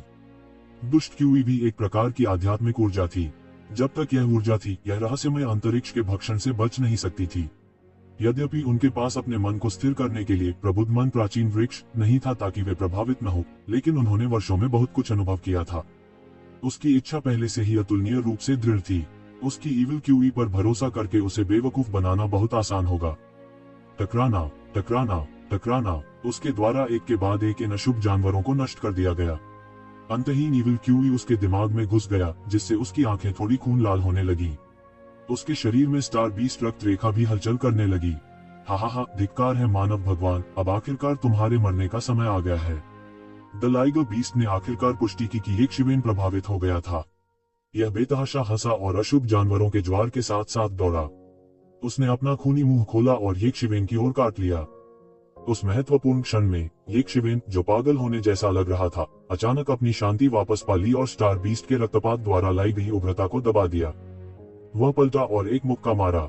मानव दाव मुट्ठी। उसका मुक्का सीधे मौके पर ही लाइगर बीस्ट के सिर में जा लगा।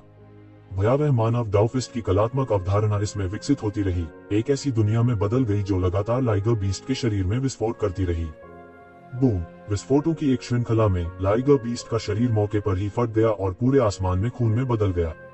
इन रक्त में अनंत नियम निहित थे, जो सीधे रक्त के मोतियों पर उकेरे गए थे। येज़िवेन ने अपना मुंह खोला और इन रक्त के मोतियों को अपने शरीर में समाहित कर लिया। उसके शरीर में एक शक्तिशाली ऊर्जा दौड़ गई। यह लाइगर बीस्ट वास्तव में एक अत्यंत शक्तिशाली रक्त बीस्ट था। कई वर्षों की साधना के रक्त सार में अनंत शक्ति समाहित थी। अब यह सब एक शिवेन द्वारा अवशोषित कर लिया गया था। तो जिवेन की युद्ध शक्ति, जो अभी अभी अविनाशी दायरे के मध्यवर्ती चरण से होकर गुजरी थी, को भी पूरी तरह से समेकित कर दिया गया था। हालांकि उसकी युद्ध शक्ति को अभी अभी अविनाशी दायरे के मध्यवर्ती चरण में बहाल किया गया था, लेकिन जब वह पहले के अविनाशी दायरे के मध्यवर्ती चरण में पहुंच गया था, तो यह उससे कई गुना अधिक मजबूत था। अगर उसने कल्टीवेशन वेस्ट का इस्तेमाल नहीं किया होता और इस प्राचीन सड़क पर खेती नहीं की होती, तो शायद उसे पता नहीं चलता कि उसके पास अभी भी इतनी बड़ी क्षमता है जिसका पता नहीं लगाया गया था। यह समय है, मैं देखना चाहता हूँ कि वे 9 परीक्षण कितने भयानक हैं, ये जिवेन ने धीरे से कहा। अपने दायरे से मेल खाने वाली ताकत को ठीक करने में उसे पूरे 100 साल लग गए। तभी उनमें पहले टेस्ट को चुनौती देने का आत्मविश्वास आया। लफ्टों के भगवान के अनुसार एक ही दायरे में जितना मजबूत होगा, उतनी ही अधिक संभावना होगी कि वह परीक्षा पास कर सकेगा। हालांकि खेती की बनियान के दमन के तहत उसके पास अपने मूल दायरे की ताकत भी नहीं थी। स्वाभाविक रूप से वह परीक्षण को चुनौती देने पर विचार नहीं करेगा। अब अंत में समय था। यह सोचकर उसकी आकृति सीधे बिजली के गोले में बदल गई और प्राचीन सड़क की गहराई में चली गई। आधा दिन बिताने के बाद येजिवेन प्राचीन सड़क की गहराई में आया और एक विशाल पत्थर के हॉल के सामने खड़ा हो गया। यह पत्थर का हॉल काई से ढका हुआ था और समय के निशान हर जगह देखे जा सकते थे। अपक्षय के निशान हर जगह देखे जा सकते थे। उनके दिल में एक लंबे इतिहास की भावना जाग उठी। वह सीधे इस पत्थर के हॉल में चला गया। पत्थर के हॉल का केंद्र बहुत विशाल था और केवल एक पत्थर की मूर्ति थी। पत्थर की मूर्ति एक सुंदर युवक की थी, जो एक लंबी तलवार लिए हुए था और खून के समुद्र पर तैर रहा था। यह जीवंत और सजीव था। हालांकि यह केवल एक पत्थर की मूर्ति थी, लेकिन इसमें एक प्रकार की भयानक शक्ति थी। अचानक पत्थर की मूर्ति ने अचानक अपनी आंखें खोली। युवक ने येजिवेन को देखा और उसके चेहरे पर एक फीकी मुस्कान आ गई। येजिवेन चौंक गया, लेकिन जब उसने फिर से देखा तो पाया कि वह फिर से चला गया था। सब कुछ अपने मूल स्वरूप में लौट आया था। क्या ऐसा हो सकता है कि मैंने इसे गलत देखा? इस अप्रत्याशित घटना ने अभी अभी उसे एक बड़ा भय दिया। इस पत्थर की मूर्ति के नीचे एक ट्रांसमिशन मैट्रिक्स था। यह ठीक वैसा ही था जैसा कि रक्त के समुद्र से प्राचीन सड़क तक टेलीपोर्ट किए गए ट्रांसमिशन मैट्रिक्स के रूप में। यह स्पष्ट था कि यह एक ही व्यक्ति द्वारा स्थापित किया गया था। तो जिवेन ने गहरी सांस ली और ट्रांसमिशन मैट्रिक्स में कदम रखा। एक पल में उसे एक प्राचीन स्थान पर भेज दिया गया। जहां तक नजर जाती थी वह एक प्राचीन भूमि थी। वह नहीं जानता था कि यह जगह कहाँ है, लेकिन हर जगह ऊंचे ऊंचे पेड़ दिखाई दे रहे थे। यह मौलिक अराजकता के दृश्य जैसा था। तुम यहाँ हो? दूर से एक बूढ़ी आवाज आई। उसने देखा कि दूर से एक युवक कदम से कदम मिलाकर चल रहा है। वह एक सुंदर आदमी था जो ऐसा दिखता था जैसे वह अपने विस्मा दशा में था। उन्होंने ऐसे कपड़े पहने थे जो मौजूदा स्टाइल से बिल्कुल अलग थे। वास्तव में उसके कपड़े उस सबसे प्राचीन शैली से भी अधिक प्राचीन थे जो येजिवेन ने कभी देखी थी। एक कृषक के लिए केवल उसके रूप को देखकर उसकी आयु का निर्धारण करना कठिन था। इसके विपरीत उनके पहने हुए कपड़ों को देखकर उनकी उम्र का अंदाजा लगाया जा सकता था। हर युग के कपड़ों की अपनी शैली थी, इसलिए उनकी उम्र का अनुमान लगाना अक्सर आसान होता था। इस युवक के कपड़ों पर Azure dragon, vermilion bird, white tiger और ब्लैक टोटोइस की कढ़ाई की गई थी। ये वास्तव में 4 पवित्र प्रतीक थे। ये 4 पवित्र प्रतीक सुई और धागे से कशीदाकारी नहीं लगते थे। इसके बजाय इसने उसे यह एहसास दिलाया कि ये जीवित प्राणी थे, और फिर उन्हें पकड़ लिया गया और अंदर सील कर दिया गया। इससे वह तुरंत सतर्क हो गया। इस युवक ने उसे बेहद भयानक एहसास दिया। एक अवर्णनीय और भयानक जबरदस्ती उसके शरीर को कुचल रही थी। आप कौन है? येजिवेन ने पूछा। उसने पहले ही अपने दिल में पुष्टि कर ली थी कि यह युवक इस परीक्षा का नायक था। मैं 4 पवित्र प्रतीक सर्वोच्च हूँ, युवक ने उदासीनता से कहा। उसने येजिवेन पर नजर डाली और उसकी आंखें ब्लेड की तरह तेज थीं, जिससे लोग मुंह भर ठंडी हवा खा रहे थे। 4 पवित्र प्रतीक सर्वोच्च। येजिवेन ने अचानक अपनी आंखें चौड़ी कर लीं। उसे लगा कि यह नाम तो बड़ा जाना पहचाना है, जैसे उसने कहीं सुना हो। इस समय उन्हें अचानक याद आया कि प्राचीन मिथकों और किंवदंतियों में पौराणिक युग में एक ऐसी शक्तिशाली आकृति थी जिसने स्वर्ग से प्रतिस्पर्धा की थी और पृथ्वी तक जीवित रही थी। उसका नाम फोर सेक्रेड सिंबल सुप्रीम था। क्योंकि यह बहुत पहले की बात है, फोर सेक्रेड सिंबल सुप्रीम के बारे में बहुत कम किंवदंतियां और रिकॉर्ड थे। हालांकि केवल मौजूदा अभिलेखों ने अक्सर उन्हें अजेय, शक्तिशाली और इतने पर वर्णित किया। इस आकलन के विरोधी वास्तव में ऐसी ही एक महान हस्ती थे। अपना नाम बताओ, 4 पवित्र प्रतीक सुप्रीम ने सुस्त स्वर में कहा। जूनियर येजिवेन, मैं यहाँ आपको चुनौती देने के लिए हूँ। येजिवेन ने न तो दबंगई से और न ही दबंग अंदाज में कहा। इस दिग्गज शख्सियत के लिए उनके मन में सम्मान था, लेकिन वह हार नहीं मानना थे। अच्छा, फोर सीक्रेट सिंबल सुप्रीम ने उदासीनता से कहा। उसकी आवाज मुश्किल से फीकी पड़ी थी जब आसपास का स्थान तुरंत बिखर गया। उनका पूरा शरीर एक प्राचीन दिव्य पर्वत की तरह था जो नीचे दब रहा था। एक झटके में येशिवेन ने एक असाधारण और भयानक दबाव को कुचलते हुए महसूस किया। वह यह भी महसूस कर सकता था कि फोर सेक्रेड सिंबल सुप्रीम की साधना वास्तव में मरे हुए दायरे के मध्यवर्ती चरण में थी जो उसके अपने समान थी। हालांकि उनकी लड़ने की ताकत पिछले लॉन टाइगर बीस्ट की तुलना में बहुत अधिक मजबूत थी। वह लॉन टाइगर बीस्ट भी बाहर की दुनिया में असाधारण था। इस क्षेत्र में एक प्रतिद्वंद्वी को खोजना कठिन था, लेकिन यह फोर सेक्रेड सिंबल सुप्रीम उससे कहीं अधिक मजबूत था। क्या ये प्राचीन पौराणिक आकृतियां वास्तव में इतनी भयानक थीं? या यह इसलिए था क्योंकि वे इस प्राचीन सड़क पर प्रकट हुए थे कि वे विशेष रूप से भयानक थे? हालांकि मैं नहीं हारूंगा, येशिवेन ने दहाड़ा और उसके शरीर की प्रभावशाली आभा फूट पड़ी। हालांकि मैं नहीं हारूंगा, येशिवेन ने दहाड़ा और उसकी भव्य आभा फूट पड़ी। येशिवेन ने कोई कमजोरी नहीं दिखाई। भले ही विरोधी महान फोर सिंबल सुप्रीम हो, वह हार नहीं मानेगा। यह कहने की बात नहीं है कि यह केवल एक भ्रम था। भले ही असली शरीर उसके सामने खड़ा हो, फिर भी वह मुक्का मारने की हिम्मत करेगा। उसके हाथ में थंडर ड्रैगन हेलबर्ट दिखाई दिया। अनगिनत गड़गड़ाहट डव सिद्धांत ताबीज में संघनित होते हैं और थंडर ड्रैगन हेलबर्ट पर लगातार फड़फड़ाते रहते हैं। हालांकि वह डरे नहीं थे, लेकिन इसका मतलब यह नहीं था कि वह इस दिग्गज शख्सियत को कम आंकेंगे। इन लोगों में से कोई एक ऐसा अस्तित्व था जो उनकी पीढ़ी में दूसरों से ऊपर खड़ा था और उन्होंने उस पर बहुत दबाव डाला। उसे अपनी पूरी ताकत से लड़ना पड़ा। व्हाइट टाइगर सील 4 प्रतीक सुप्रीम की हथेली बदल गई और तुरंत एक विशाल बाघ के सिर में बदल गई। यह ऐसा था जैसे कोई सफेद बाघ उतरा हो और उसकी हथेली से निकल गया हो। पूरा मंजर बेहद भयानक था। बूम! दोनों आपस में जमकर टकराए और धातु के टकराने की आवाज निकली। लॉर्ड फोर सिंबल की व्हाइट टाइगर सील एक सफेद बाघ में तब्दील हो गई और येशिवेन के थंडर ड्रैगन हेलबर्ट पर थंडर ड्रैगन से उलझ गई। White tiger four symbol true spirits में से एक पश्चिमी हेप्टा धातु और वध के अस्तित्व का प्रतिनिधित्व करता है, और येशिवेन का थंडर ड्रैगन बेहद विनाशकारी था। यह दुनिया की सबसे भयानक विनाशकारी ताकतों में से एक थी। दोनों पक्षों की टक्कर इतनी भयानक थी कि आसपास का इलाका चकनाचूर हो गया। कानून धराशायी हो गए और एक दूसरे में समा गए। भयानक ऊर्जा तरंगे फैल गईं और दोनों पक्षों को घेर लिया। एक पल के लिए तो दोनों पक्षों के आंकड़े नजर नहीं आए। थम थम थम! येशिवेन कुछ कदम पीछे हट गया और बमुश्किल अपने कदमों को रोक पाया।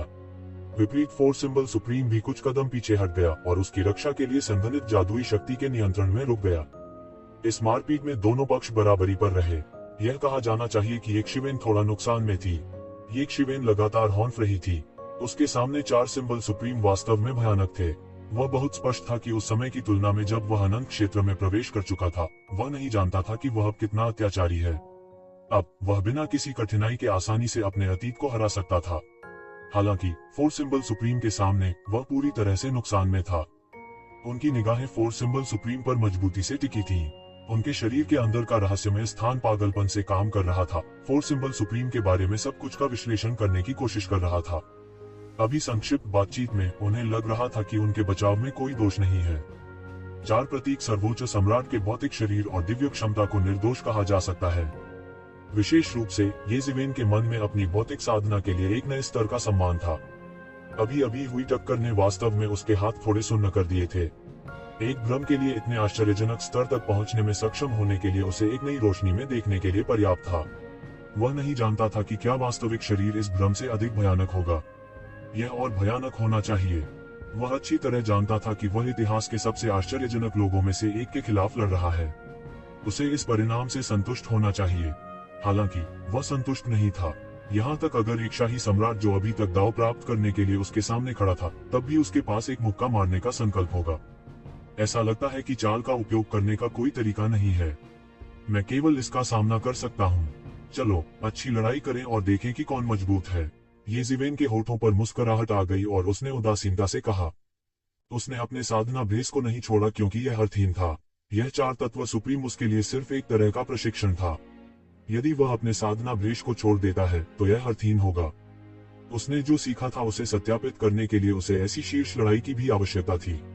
भविष्य में जब उसने कुरपुर्स रोड में प्रवेश किया तो वह ऐसा राक्षस हो सकता है। हुश! 4 एलिमेंट सुप्रीम का आंकड़ा अचानक गायब हो गया। जब वह फिर से प्रकट हुआ तो वह वास्तव में सीधे येशिवेन के सामने आया। गति येशिवेन की मुक्ति की आंख की प्रतिक्रिया गति से भी तेज थी। टकराना! हालांकि येशिवेन पहले से ही तैयार थी। थंडर ड्रैगन हेलबर्ट सीधे नीचे गिरा और 4 एलिमेंट सुप्रीम के सुरक्षात्मक सफेद बाग से टकराया। बूम! एक भयानक ताकत एक पल में बह गई। अनंत ऊर्जा को कोई रास्ता नहीं मिला, इसलिए यह केवल मशरूम का बादल बना सकती थी और धीरे धीरे ऊपर उठ सकती थी। हम्फ! ये ज़िवेन ने केवल एक ठंडी खर्राटे सुनी। उसने देखा कि एक आकृति मशरूम के बादल को फाड़ रही है और उस पर हमला कर रही है। सफेद बाग की शक्ति उसके हाथ से निकली और एक तेज तलवार में बदल गई जिसने आकाश को फाड़ दिया। तलवार की रोशनी ने ये ज़िवेन को घेर लिया और उसे मौके पर ही मौत के घाट उतार देना चाहती थी। 4 तत्व सुप्रीम में 4 हाथियों की शक्ति थी। वह प्राचीन काल से लोगों का सबसे अद्भुत समूह भी था। 4 हाथियों की ताकत से वह दुनिया को भी बदल सकता था। अब उसने केवल सफेद बाग की शक्ति दिखाई और वह पहले से ही इतना भयानक था। हालांकि ये ज़िवेन की शिक्षा खराब कैसे हो सकती है। उसने लापरवाही से अपने हाथ में थंडर सम्राट स्काई तोप बनाई और उसे उड़ा दिया। बूम! आकाश और जमीन पर एक विशाल गर्जना गूंजती हुई प्रतीत हुई। वज्र की शक्ति की विनाशकारी शक्ति ने तुरंत अंतहीन तलवार की रोशनी को तोड़ दिया और 4 तत्व सर्वोच्च के शरीर को नष्ट कर दिया। उसके शरीर के चारों ओर लिपटे सफेद बाग ने अपना मुंह खोला और ये ज़िवेन की थंडर सम्राट स्काई तोप को निगल लिया। विस्फोट! क्या आपको लगता है कि मेरी चीजों को निगलना इतना आसान है? ये ज़िवेन ने अचानक एक मुहर को दबाया और एक अदृश्य आध्यात्मिक लहर तुरंत हिल गई। बूम! एक और बड़ा धमाका हुआ। थंडर सम्राट स्काई तोप जिसे सफेद बाग ने निगल लिया था, मौके पर ही फट गया और सफेद बाग के टुकड़े टुकड़े हो गए। 4 तत्व सर्वोच्च भी प्रभावित हुआ था। उसके कपड़ों के कई हिस्से उड़ गए और वह काफी शर्मिंदा हुआ। उसके चेहरे पर अब वह उदासीनता नहीं थी। उनकी अभिव्यक्ति अतुलनीय रूप से प्रतिष्ठित हो गई। ऐसा लग रहा था जैसे यह सिर्फ एक भ्रम नहीं था, बल्कि चेतना के साथ एक शक्तिशाली अस्तित्व था। क्या ऐसा हो सकता है कि यह एक भ्रम नहीं है, लेकिन किसी ने सर्वोच्च 4 प्रतीकों की इच्छा को पाया और इसे इस भ्रम में संघनित किया? अगर ऐसा होता है तो यह भयानक होगा। ये ज़िवेन चुपके से चौंक गई। उसने एक संभावना का अनुमान लगाया। अगर यह सिर्फ एक भ्रम था तो यह इतना भयानक नहीं हो सकता था। इसके विपरीत चतुर्धातु परम का भाव ठंडा पड़ने लगा। वह वास्तव में ये ज़िवेन को एक योग्य प्रतिद्वंद्वी के रूप में मानता था। उसका शरीर अब सफेद बाग द्वारा लपेटा नहीं गया था। इसकी जगह काले कछुए ने ले ली। इसका मतलब था कि वह गंभीर होने लगा था। सफेद बाग पश्चिमी हेप्टागोड का प्रतिनिधि था। यह अंतहीन हत्या का प्रतिनिधित्व करता था। काला कछुआ अंतहीन रक्षात्मक क्षमता का प्रतिनिधित्व करता है। यह सफेद बाग से बिल्कुल अलग था। टकरा जाना, कान छिदवाने की आवाज आई। ये ज़िवेन ने 4 तत्व सुप्रीम को गतिमान देखा। क्षण भर में उसके पैरों के नीचे एक शक्तिशाली सिंदूरी पक्षी प्रकट हुआ। इसकी गति अत्यंत तेज थी। यह एक अतुलनीय भयानक दबाव के साथ एक ज़िवेन की ओर नीचे की ओर दबा। उसके सिर के ऊपर एक अज़्योर ड्रैगन प्रेत दिखाई दिया। इसने यमू रियल क्यूई को लगातार दूर से 4 तत्व सुप्रीम के शरीर में डाला। इसने उन्हें हर समय अपनी चरम स्थिति बनाए रखने की अनुमति दी। वह बहुत शक्तिशाली और भयानक था। 4 तत्व सर्वोच्च की सच्ची आत्माएं प्रकट हो चुकी थी। अचानक दुनिया के कानून उसके साथ गूंजने लगे। ऐसा लग रहा था जैसे वह दुनिया में सब कुछ नियंत्रित कर सकता है। वह दिव्य सम्राट था। उनके प्रकट होते ही चारों दिशाएं डोलने लगती। 4 तत्व सुप्रीम ने दुनिया पर राज किया। उसके द्वारा उठाए गए किसी भी कदम में भयानक शक्ति थी जो दुनिया को ध्वस्त कर सकती थी। यह ऐसा कुछ नहीं था जिससे आम लोग तुलना कर सकें। ये ज़िवेन के चेहरे पर एक गरिमापूर्ण भाव था। उसने अपने हाथ में थंडर ड्रैगन हल्बर्ट को कसकर पकड़ लिया। उनका पूरा शरीर तुरंत गड़गड़ाहट और बिजली के समुद्र में बदल गया। वह सिर्फ खड़े होकर नहीं देखेगा, क्योंकि 4 सिंबल सुप्रीम ने अपनी 4 प्रतीकों की शक्ति से दुनिया को पूरी तरह से नियंत्रित कर लिया है। यह सिद्धांतों और दुनिया के लिए ही एक प्रतियोगिता थी। जो भी हारेगा वह निम्नलिखित लड़ाइयों में एक नुकसानदेह स्थिति में आ जाएगा। तब 4 तत्व सुप्रीम के शरीर के चारों ओर एक भयानक दृश्य दिखाई दिया। उनके शरीर के चारों ओर का शून्य उनकी भव्य आभा से दब गया था। हालांकि इसकी मरम्मत कानूनों द्वारा की गई थी। लगातार ढहने और लगातार उभरने का यह दृश्य दूर से देखने पर बेहद चौंकाने वाला था। वह मरे हुए दायरे के मध्यवर्ती चरण के चरम पर एक विशेषज्ञ को आसानी से मौत के घाट उतार सकता था। उसे हिलने डुलने की भी जरूरत नहीं पड़ी। केवल उसकी भव्य आभा पर भरोसा करके यह पहले से ही काफी भयानक था। थंडर ड्रैगन हल्बर्ट से एक थंडर ड्रैगन उभरा और 9वें स्वर्ग में चढ़ गया। इसने अप्रत्याशित रूप से 4 तत्व सर्वोच्च की शक्ति का मुकाबला किया और सीधे उससे टकरा गया।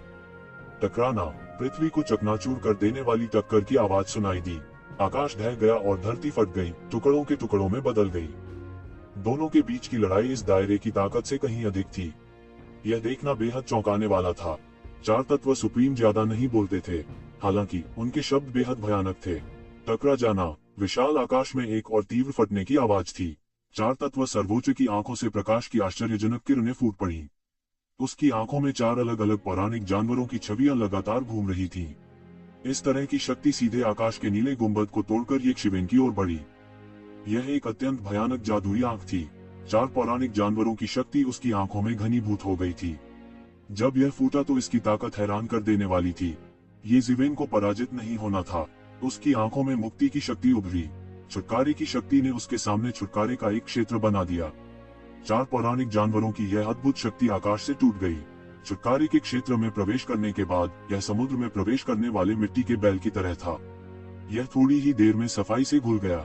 छुटकारे की इस शक्ति ने पलटवार किया और 4 तत्व सर्वोच्च की ओर विस्फोट कर दिया। ऐसा लगता था कि दुनिया निंदा की आवाज में गिर गई है। आप दोषी हैं, आपको आंका जाना चाहिए। अनगिनत आवाजें फोर्स सिंबल सुप्रीम मोनार्क की निंदा कर रही थीं। यह बेहद चौंकाने वाला तरीका था। हम्फ, 4 तत्व सुप्रीम ने इसे देखा भी नहीं। मोचन की शक्ति ने सीधे काले कछुए को मौके पर ही मार दिया। हालांकि यह काले कछुए के लिए कुछ नहीं कर सका। वह दबी आवाज के साथ मौके पर ही गिर पड़ा। इस समय 4 एलिमेंट सुप्रीम एक बार फिर दौड़ पड़ा। उन्होंने अपनी आभा को पूरी तरह से मुक्त कर दिया था। यह चरम पर डरावना था। आसपास का क्षेत्र 4 पौराणिक जानवरों की शक्ति के क्षेत्र में बदल गया था। वह यहाँ विश्व का अजेय शासक था। एक सफेद बाघ की तलवार की सील एक लंबी तलवार में तब्दील हो गई। यह तुरंत झरने की तरह बह गया। वो खालीपन ढह गया और यक्षिवेन के चेहरे की तरफ दौड़ा। यह उसे मौके पर ही मार देना चाहता था। टकराना, दोनों पक्षों के बीच हुई टक्कर और भी हैरान करने वाली थी। येजिवेन का थंडर ड्रैगन हेलबर्ट धीमा नहीं हुआ। इसका बारीकी से पालन किया। अंतहीन अराजकता प्रकट करते हुए आकाश तुरंत ढह गया और पाउडर में बदल गया। यह टक्कर पिछले सभी को पार कर गई। इसका मतलब यह भी था कि दोनों पक्षों ने अपने तुरुप के पत्तों का इस्तेमाल करना शुरू कर दिया था। 4 तत्व सुप्रीम ने रुकने का इरादा नहीं किया, भले ही उसका हमला विफल हो गया हो। उसका आक्रमण तूफान की तरह और भी तेज हो गया। वो यक्षिवेन को हराने के लिए तेज हमलों का इस्तेमाल करना चाहता था। उसकी गति को केवल एक शब्द से वर्णित किया जा सकता है, तेज। उसके पैरों के नीचे सिंदूर पक्षी लगभग आग के गोले में बदल गया था, जिससे उसकी गति चरम पर पहुंच गई थी। सौभाग्य से यह व्यक्ति येजिवेन था। कोई और होता तो इतनी तेजी के साथ नहीं टिक पाता। यदि वे गति के साथ भी नहीं रह सकते थे तो वे फोर्स सिंबल सुप्रीम को कैसे हरा सकते थे। तलवार की रोशनी ने खाली दरार को तोड़ दिया और यक्षिवेन की ओर जा गिरी। इस समय येजिवेन ने थंडर ड्रैगन हेलबर्ट को हटा दिया और इसे स्काई फ्लिपिंग सील से बदल दिया। बूम बूम बूम, हिंसक टकराव अंतहीन था। दोनों पक्ष आसमान तक लड़ते रहे। झलकती ऊर्जा ने निर्वात को चकनाचूर कर दिया। यदि दोनों बाहर की दुनिया में लड़ते तो वे किसी भी समय एक छोटी सी दुनिया को नष्ट कर सकते थे। फोर्स सिंबल सुप्रीम ने वैक्यूम को रौंदते हुए सभी प्रकार के अंतहीन हमले किए। उसका पूरा शरीर एक प्राचीन दिव्य पर्वत की तरह था जो लगातार यक्षिवेन की ओर दौड़ रहा था। काले कछुए की सुरक्षा के साथ उन्हें लगभग रक्षा की समस्या पर विचार नहीं करना पड़ा। उसे बस मारना जारी रखना था। लड़ाई का यह भयानक तरीका कई लोगों के सिर में दर्द देने के लिए काफी था। हालांकि इस समय येजिवेन ने भी ऐसा ही किया। थंडर बैटल आर्मर के साथ उनका अत्याचारी सुनहरा शरीर रक्षा के मामले में फोर्स सिंबल सुप्रीम से भी बेहतर था। भयानक ऊर्जा सभी दिशाओं में बह गई। इस समय बोलने का हुनर था। यह केवल इतना कहा जा सकता है कि यह पूरी तरह से आमने सामने की लड़ाई थी। फोर्स सिंबल सुप्रीम बेहद मजबूत था। इसके अलावा अज़्योर ड्रैगन दूर से लगातार यीमू जेन क्यूई प्रदान कर रहा था। यह लगभग अंतहीन था। लंबे समय के बाद येजिवेन नुकसान में पड़ गई। उनकी अधिकांश आध्यात्मिक शक्ति की आपूर्ति कृषक बनियान की जाती थी। इसके अलावा फीनिक्स पुनर्जनन तकनीक को भी खेती की बनियान द्वारा दबा दिया गया था। उनकी पुनर्प्राप्ति क्षमता की तुलना केवल फोर्स सिंबल सुप्रीम के स्तर से नहीं की जा सकती थी। कम समय में यह कोई बड़ी बात नहीं थी। हालांकि लंबे समय के बाद वह बेनकाब होगा। चलो जल्दी से लड़ो, येजिवेन ने तुरंत अपने दांत पीस कर कहा। वह फोर्स सिंबल सुप्रीम जैसे विश्वस्तरीय चरित्र से भी लड़ना चाहते थे। हर बार जब वे लड़े तो प्रतिद्वंद्वी की उत्कृष्ट तलवारबाजी और जादुई शक्ति ने उन्हें विस्मय का अनुभव कराया। हालांकि उनकी आध्यात्मिक शक्ति ने उन्हें ऐसा करने की अनुमति नहीं दी। उसके पास इतना समय नहीं था। एक झटके के बाद फोर्स सिंबल सुप्रीम को पीछे हटने के लिए मजबूर होना पड़ा। येजिवेन ने अपना पलटवार शुरू किया। उसने सीधे आकाश पर पैर रखा और उसके शरीर से एक प्रकार की दबंग आभा फूट पड़ी। उसके हाथ में तुरंत शासक की तलवार फूट पड़ी। दुनिया के ऊपर प्रभुत्व, दुनिया को तोड़ते हुए उसकी तलवार पार हो गई। यह तलवार उन सभी लोगों को मार डालेगी जिन्होंने इस दुनिया में आत्मसमर्पण नहीं किया। सिक्सियांग सुप्रीम की आंखों से एक आश्चर्यजनक हत्या का इरादा फूट पड़ा। थोड़े ही समय में उसके शरीर से 4 हाथियों की शक्ति फूट पड़ी। उनके कपड़ों पर 4 शक्तिशाली दिव्य जानवर अचानक प्रकट हुए और उनकी रक्षा के लिए 4 शक्तिशाली भयंकर जानवरों में बदल गए। उसने एक मंत्रोच्चार किया और 4 क्रूर जानवर आश्चर्यजनक ऊर्जा की 4 धाराओं में परिवर्तित हो गए, लाल, पीला, सफेद और हरा। वे ऊर्जा के तोपों की तरह निकले, हवा में एक द्रव्यमान में संघनित होकर यक्षविन के शासक की तलवार के इरादे से टकरा रहे थे। दोनों पक्षों ने अपने ट्रम्प कार्ड का इस्तेमाल किया। क्षण भर में अनंत दिव्य तेज फूट पड़ा। चमक ने आकाश और पृथ्वी को मिटा दिया। दोनों पक्षों की मार्शल आर्ट की अवधारणा एक के बाद एक प्रकट हुई। 4 प्रतीकों की शक्ति का ऊर्जा ज्वार अचानक असीम चमक में प्रकट हुआ। इसने यक्षविन का गला घोंटने के लिए एक बड़ा ढांचा तैयार किया। 4 प्रतीक वास्तविक आत्मा निर्माण। यह 4 सिंबल सुप्रीम की असली कातिलाना चाल थी। वह एक ही चाल में यक्षविन को मारना चाहता था। बजना, यज़िवेन की शासक की तलवार से एक आकृति आसमान में उड़ गई। यह एक सम्राट था जो दुनिया पर राज करता था। उसने अपने हाथ में एक लंबी तलवार पकड़ रखी थी और शाही चोगा पहन रखा था। उनका भयानक प्रभावशाली ढंग था। उसकी आंखें अतुलनीय रूप से गहरी थीं। कोई भी अपनी आंखों में ब्रह्मांड के जन्म और विनाश को देख सकता था। जिस क्षण यह आकृति प्रकट हुई, सभी महान पद दब गए। यह एक इंपीरियल सम्राट था जिसने दुनिया पर शासन किया था। केवल शाही सम्राट ही इस तरह की तलवारबाजी की खेती कर सकते थे। शाही सम्राटों के अलावा दुनिया में और किसे शासक कहा जा सकता है। 4 प्रतीक वास्तविक आत्माएं बड़ी और बड़ी होती गईं। अब वे दसियों हजार मीटर लंबे थे, लेकिन आकृति में जरा सा भी बदलाव नहीं हुआ। वह अभी भी एक साधारण व्यक्ति के आकार का था, लेकिन उसकी आभा ने उसके आसपास की हर चीज को मजबूती से दबा दिया। यह सार्वभौम प्रभु की तलवार की इच्छा के भीतर छिपा हुआ एक प्रतिद्वंद्वी सम्राट था, एक अजेय व्यक्ति जो स्वर्ग के नीचे सब कुछ पार कर गया था। और फिर भी वह 4 प्राणियों सच्चे सार्वभौम का सामना कर रहा था, जो कभी स्वर्ग के नीचे अजेय थे। जाहिर है वह बिल्कुल भी पीछे नहीं हट रहा था। बजना, सम्राट ने तुरंत आक्रमण कर दिया। उसने अपनी तलवार से काट डाला, लेकिन दुनिया में एक भयानक तलवार प्रकाश फैल गया। यह एक अजेय शख्सियत थी और वह किसी को भी अपना अनादर करने की अनुमति नहीं देते थे। बूम, तलवार की रोशनी 4 प्रतीकों के वास्तविक आत्मा निर्माण में फंस गई। संरचना हिंसक रूप से कांपने लगी और 4 प्रतीक वास्तविक आत्माएं गर्जना करने लगी। 4 प्रतीकों की शक्ति ने एक और भी अधिक आश्चर्यजनक हमला किया जो सम्राट की ओर फटा।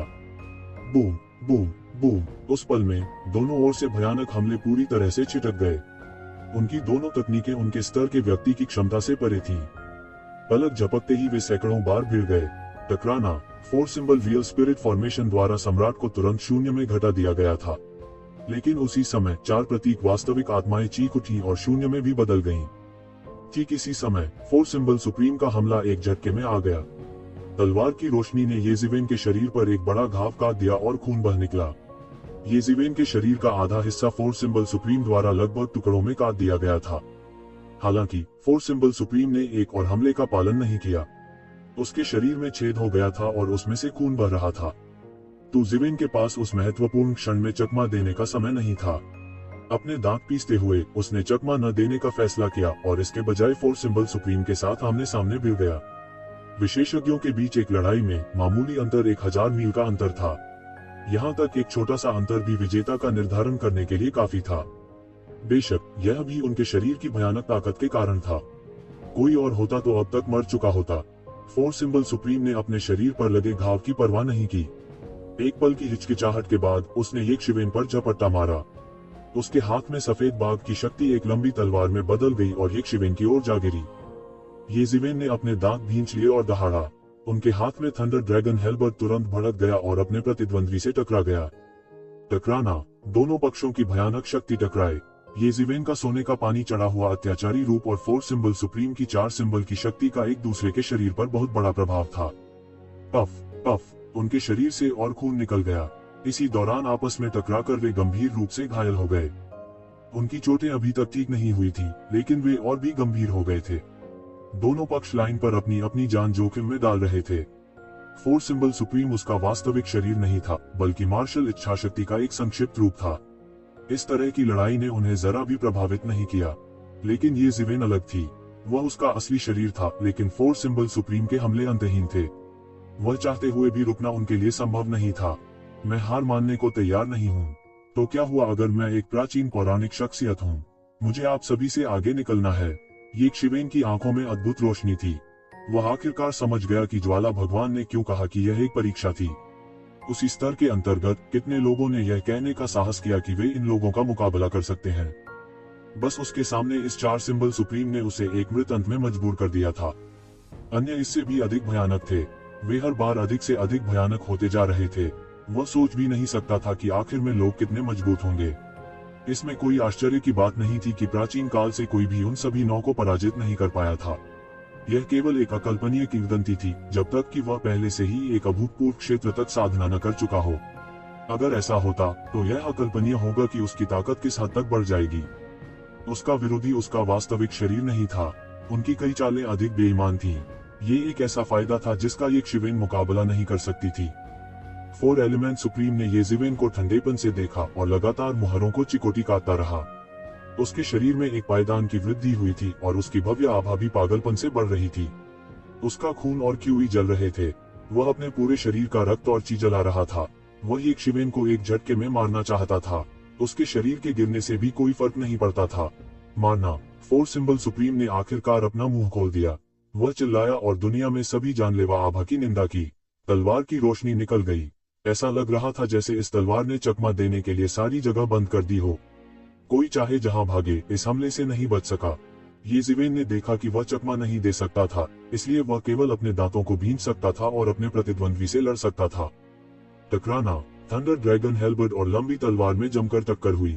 यह केवल एक क्षण था, लेकिन एक भयानक शक्ति सभी दिशाओं में लुढ़क गई। बहुत बड़ा धमाका हुआ था। एक आकृति को उल्टा उड़ते हुए भेजा गया था। आसमान में खून के छींटे। 4 सिंबल सुप्रीम द्वारा लागत की परवाह किए बिना अपने स्वयं के रक्त और क्यूई को प्रज्वलित करने के बाद येजिवेन तुरंत एक प्रतिकूल स्थिति में गिर गया। यह एक समान रूप से मिलान वाली लड़ाई होनी चाहिए थी। येजिवेन को लगा कि उसका पूरा शरीर गिरने वाला था। उसके शरीर पर जो घाव लगभग आधे में विभाजित हो गया था, वह अभी तक ठीक नहीं हुआ था। अब यह फिर से फटने वाला था। 4 सिंबल सुप्रीम ने उसकी चोटों पर ध्यान नहीं दिया और एक बार फिर उसे मारने के लिए येजिवेन की ओर दौड़ा। उसका शरीर अंतरिक्ष में दुर्घटनाग्रस्त हो गया और चकनाचूर हो गया। चलो, यह विजेता का फैसला करने का आखिरी झटका है। येजिवेन ने दहाड़ा और मुहरों को चिकोटी काट ली। उसके पीछे एक विशाल थंडर तोप ने आकार लिया। इसने तुरंत उसकी सारी आध्यात्मिक शक्ति को चूस लिया और उसे थंडर कैनन में डाल दिया। टकराना। थंडर सम्राट स्काई पियर्सिंग तोप में विस्फोट हुआ और एक भयानक वज्र ऊर्जा ने बमबारी की। 4 तत्व सुप्रीम चकमा देने के बहुत करीब था और तुरंत सिर पर मारा गया। उसके पास चीखने का भी समय नहीं था और सीधे वाष्पित हो गया।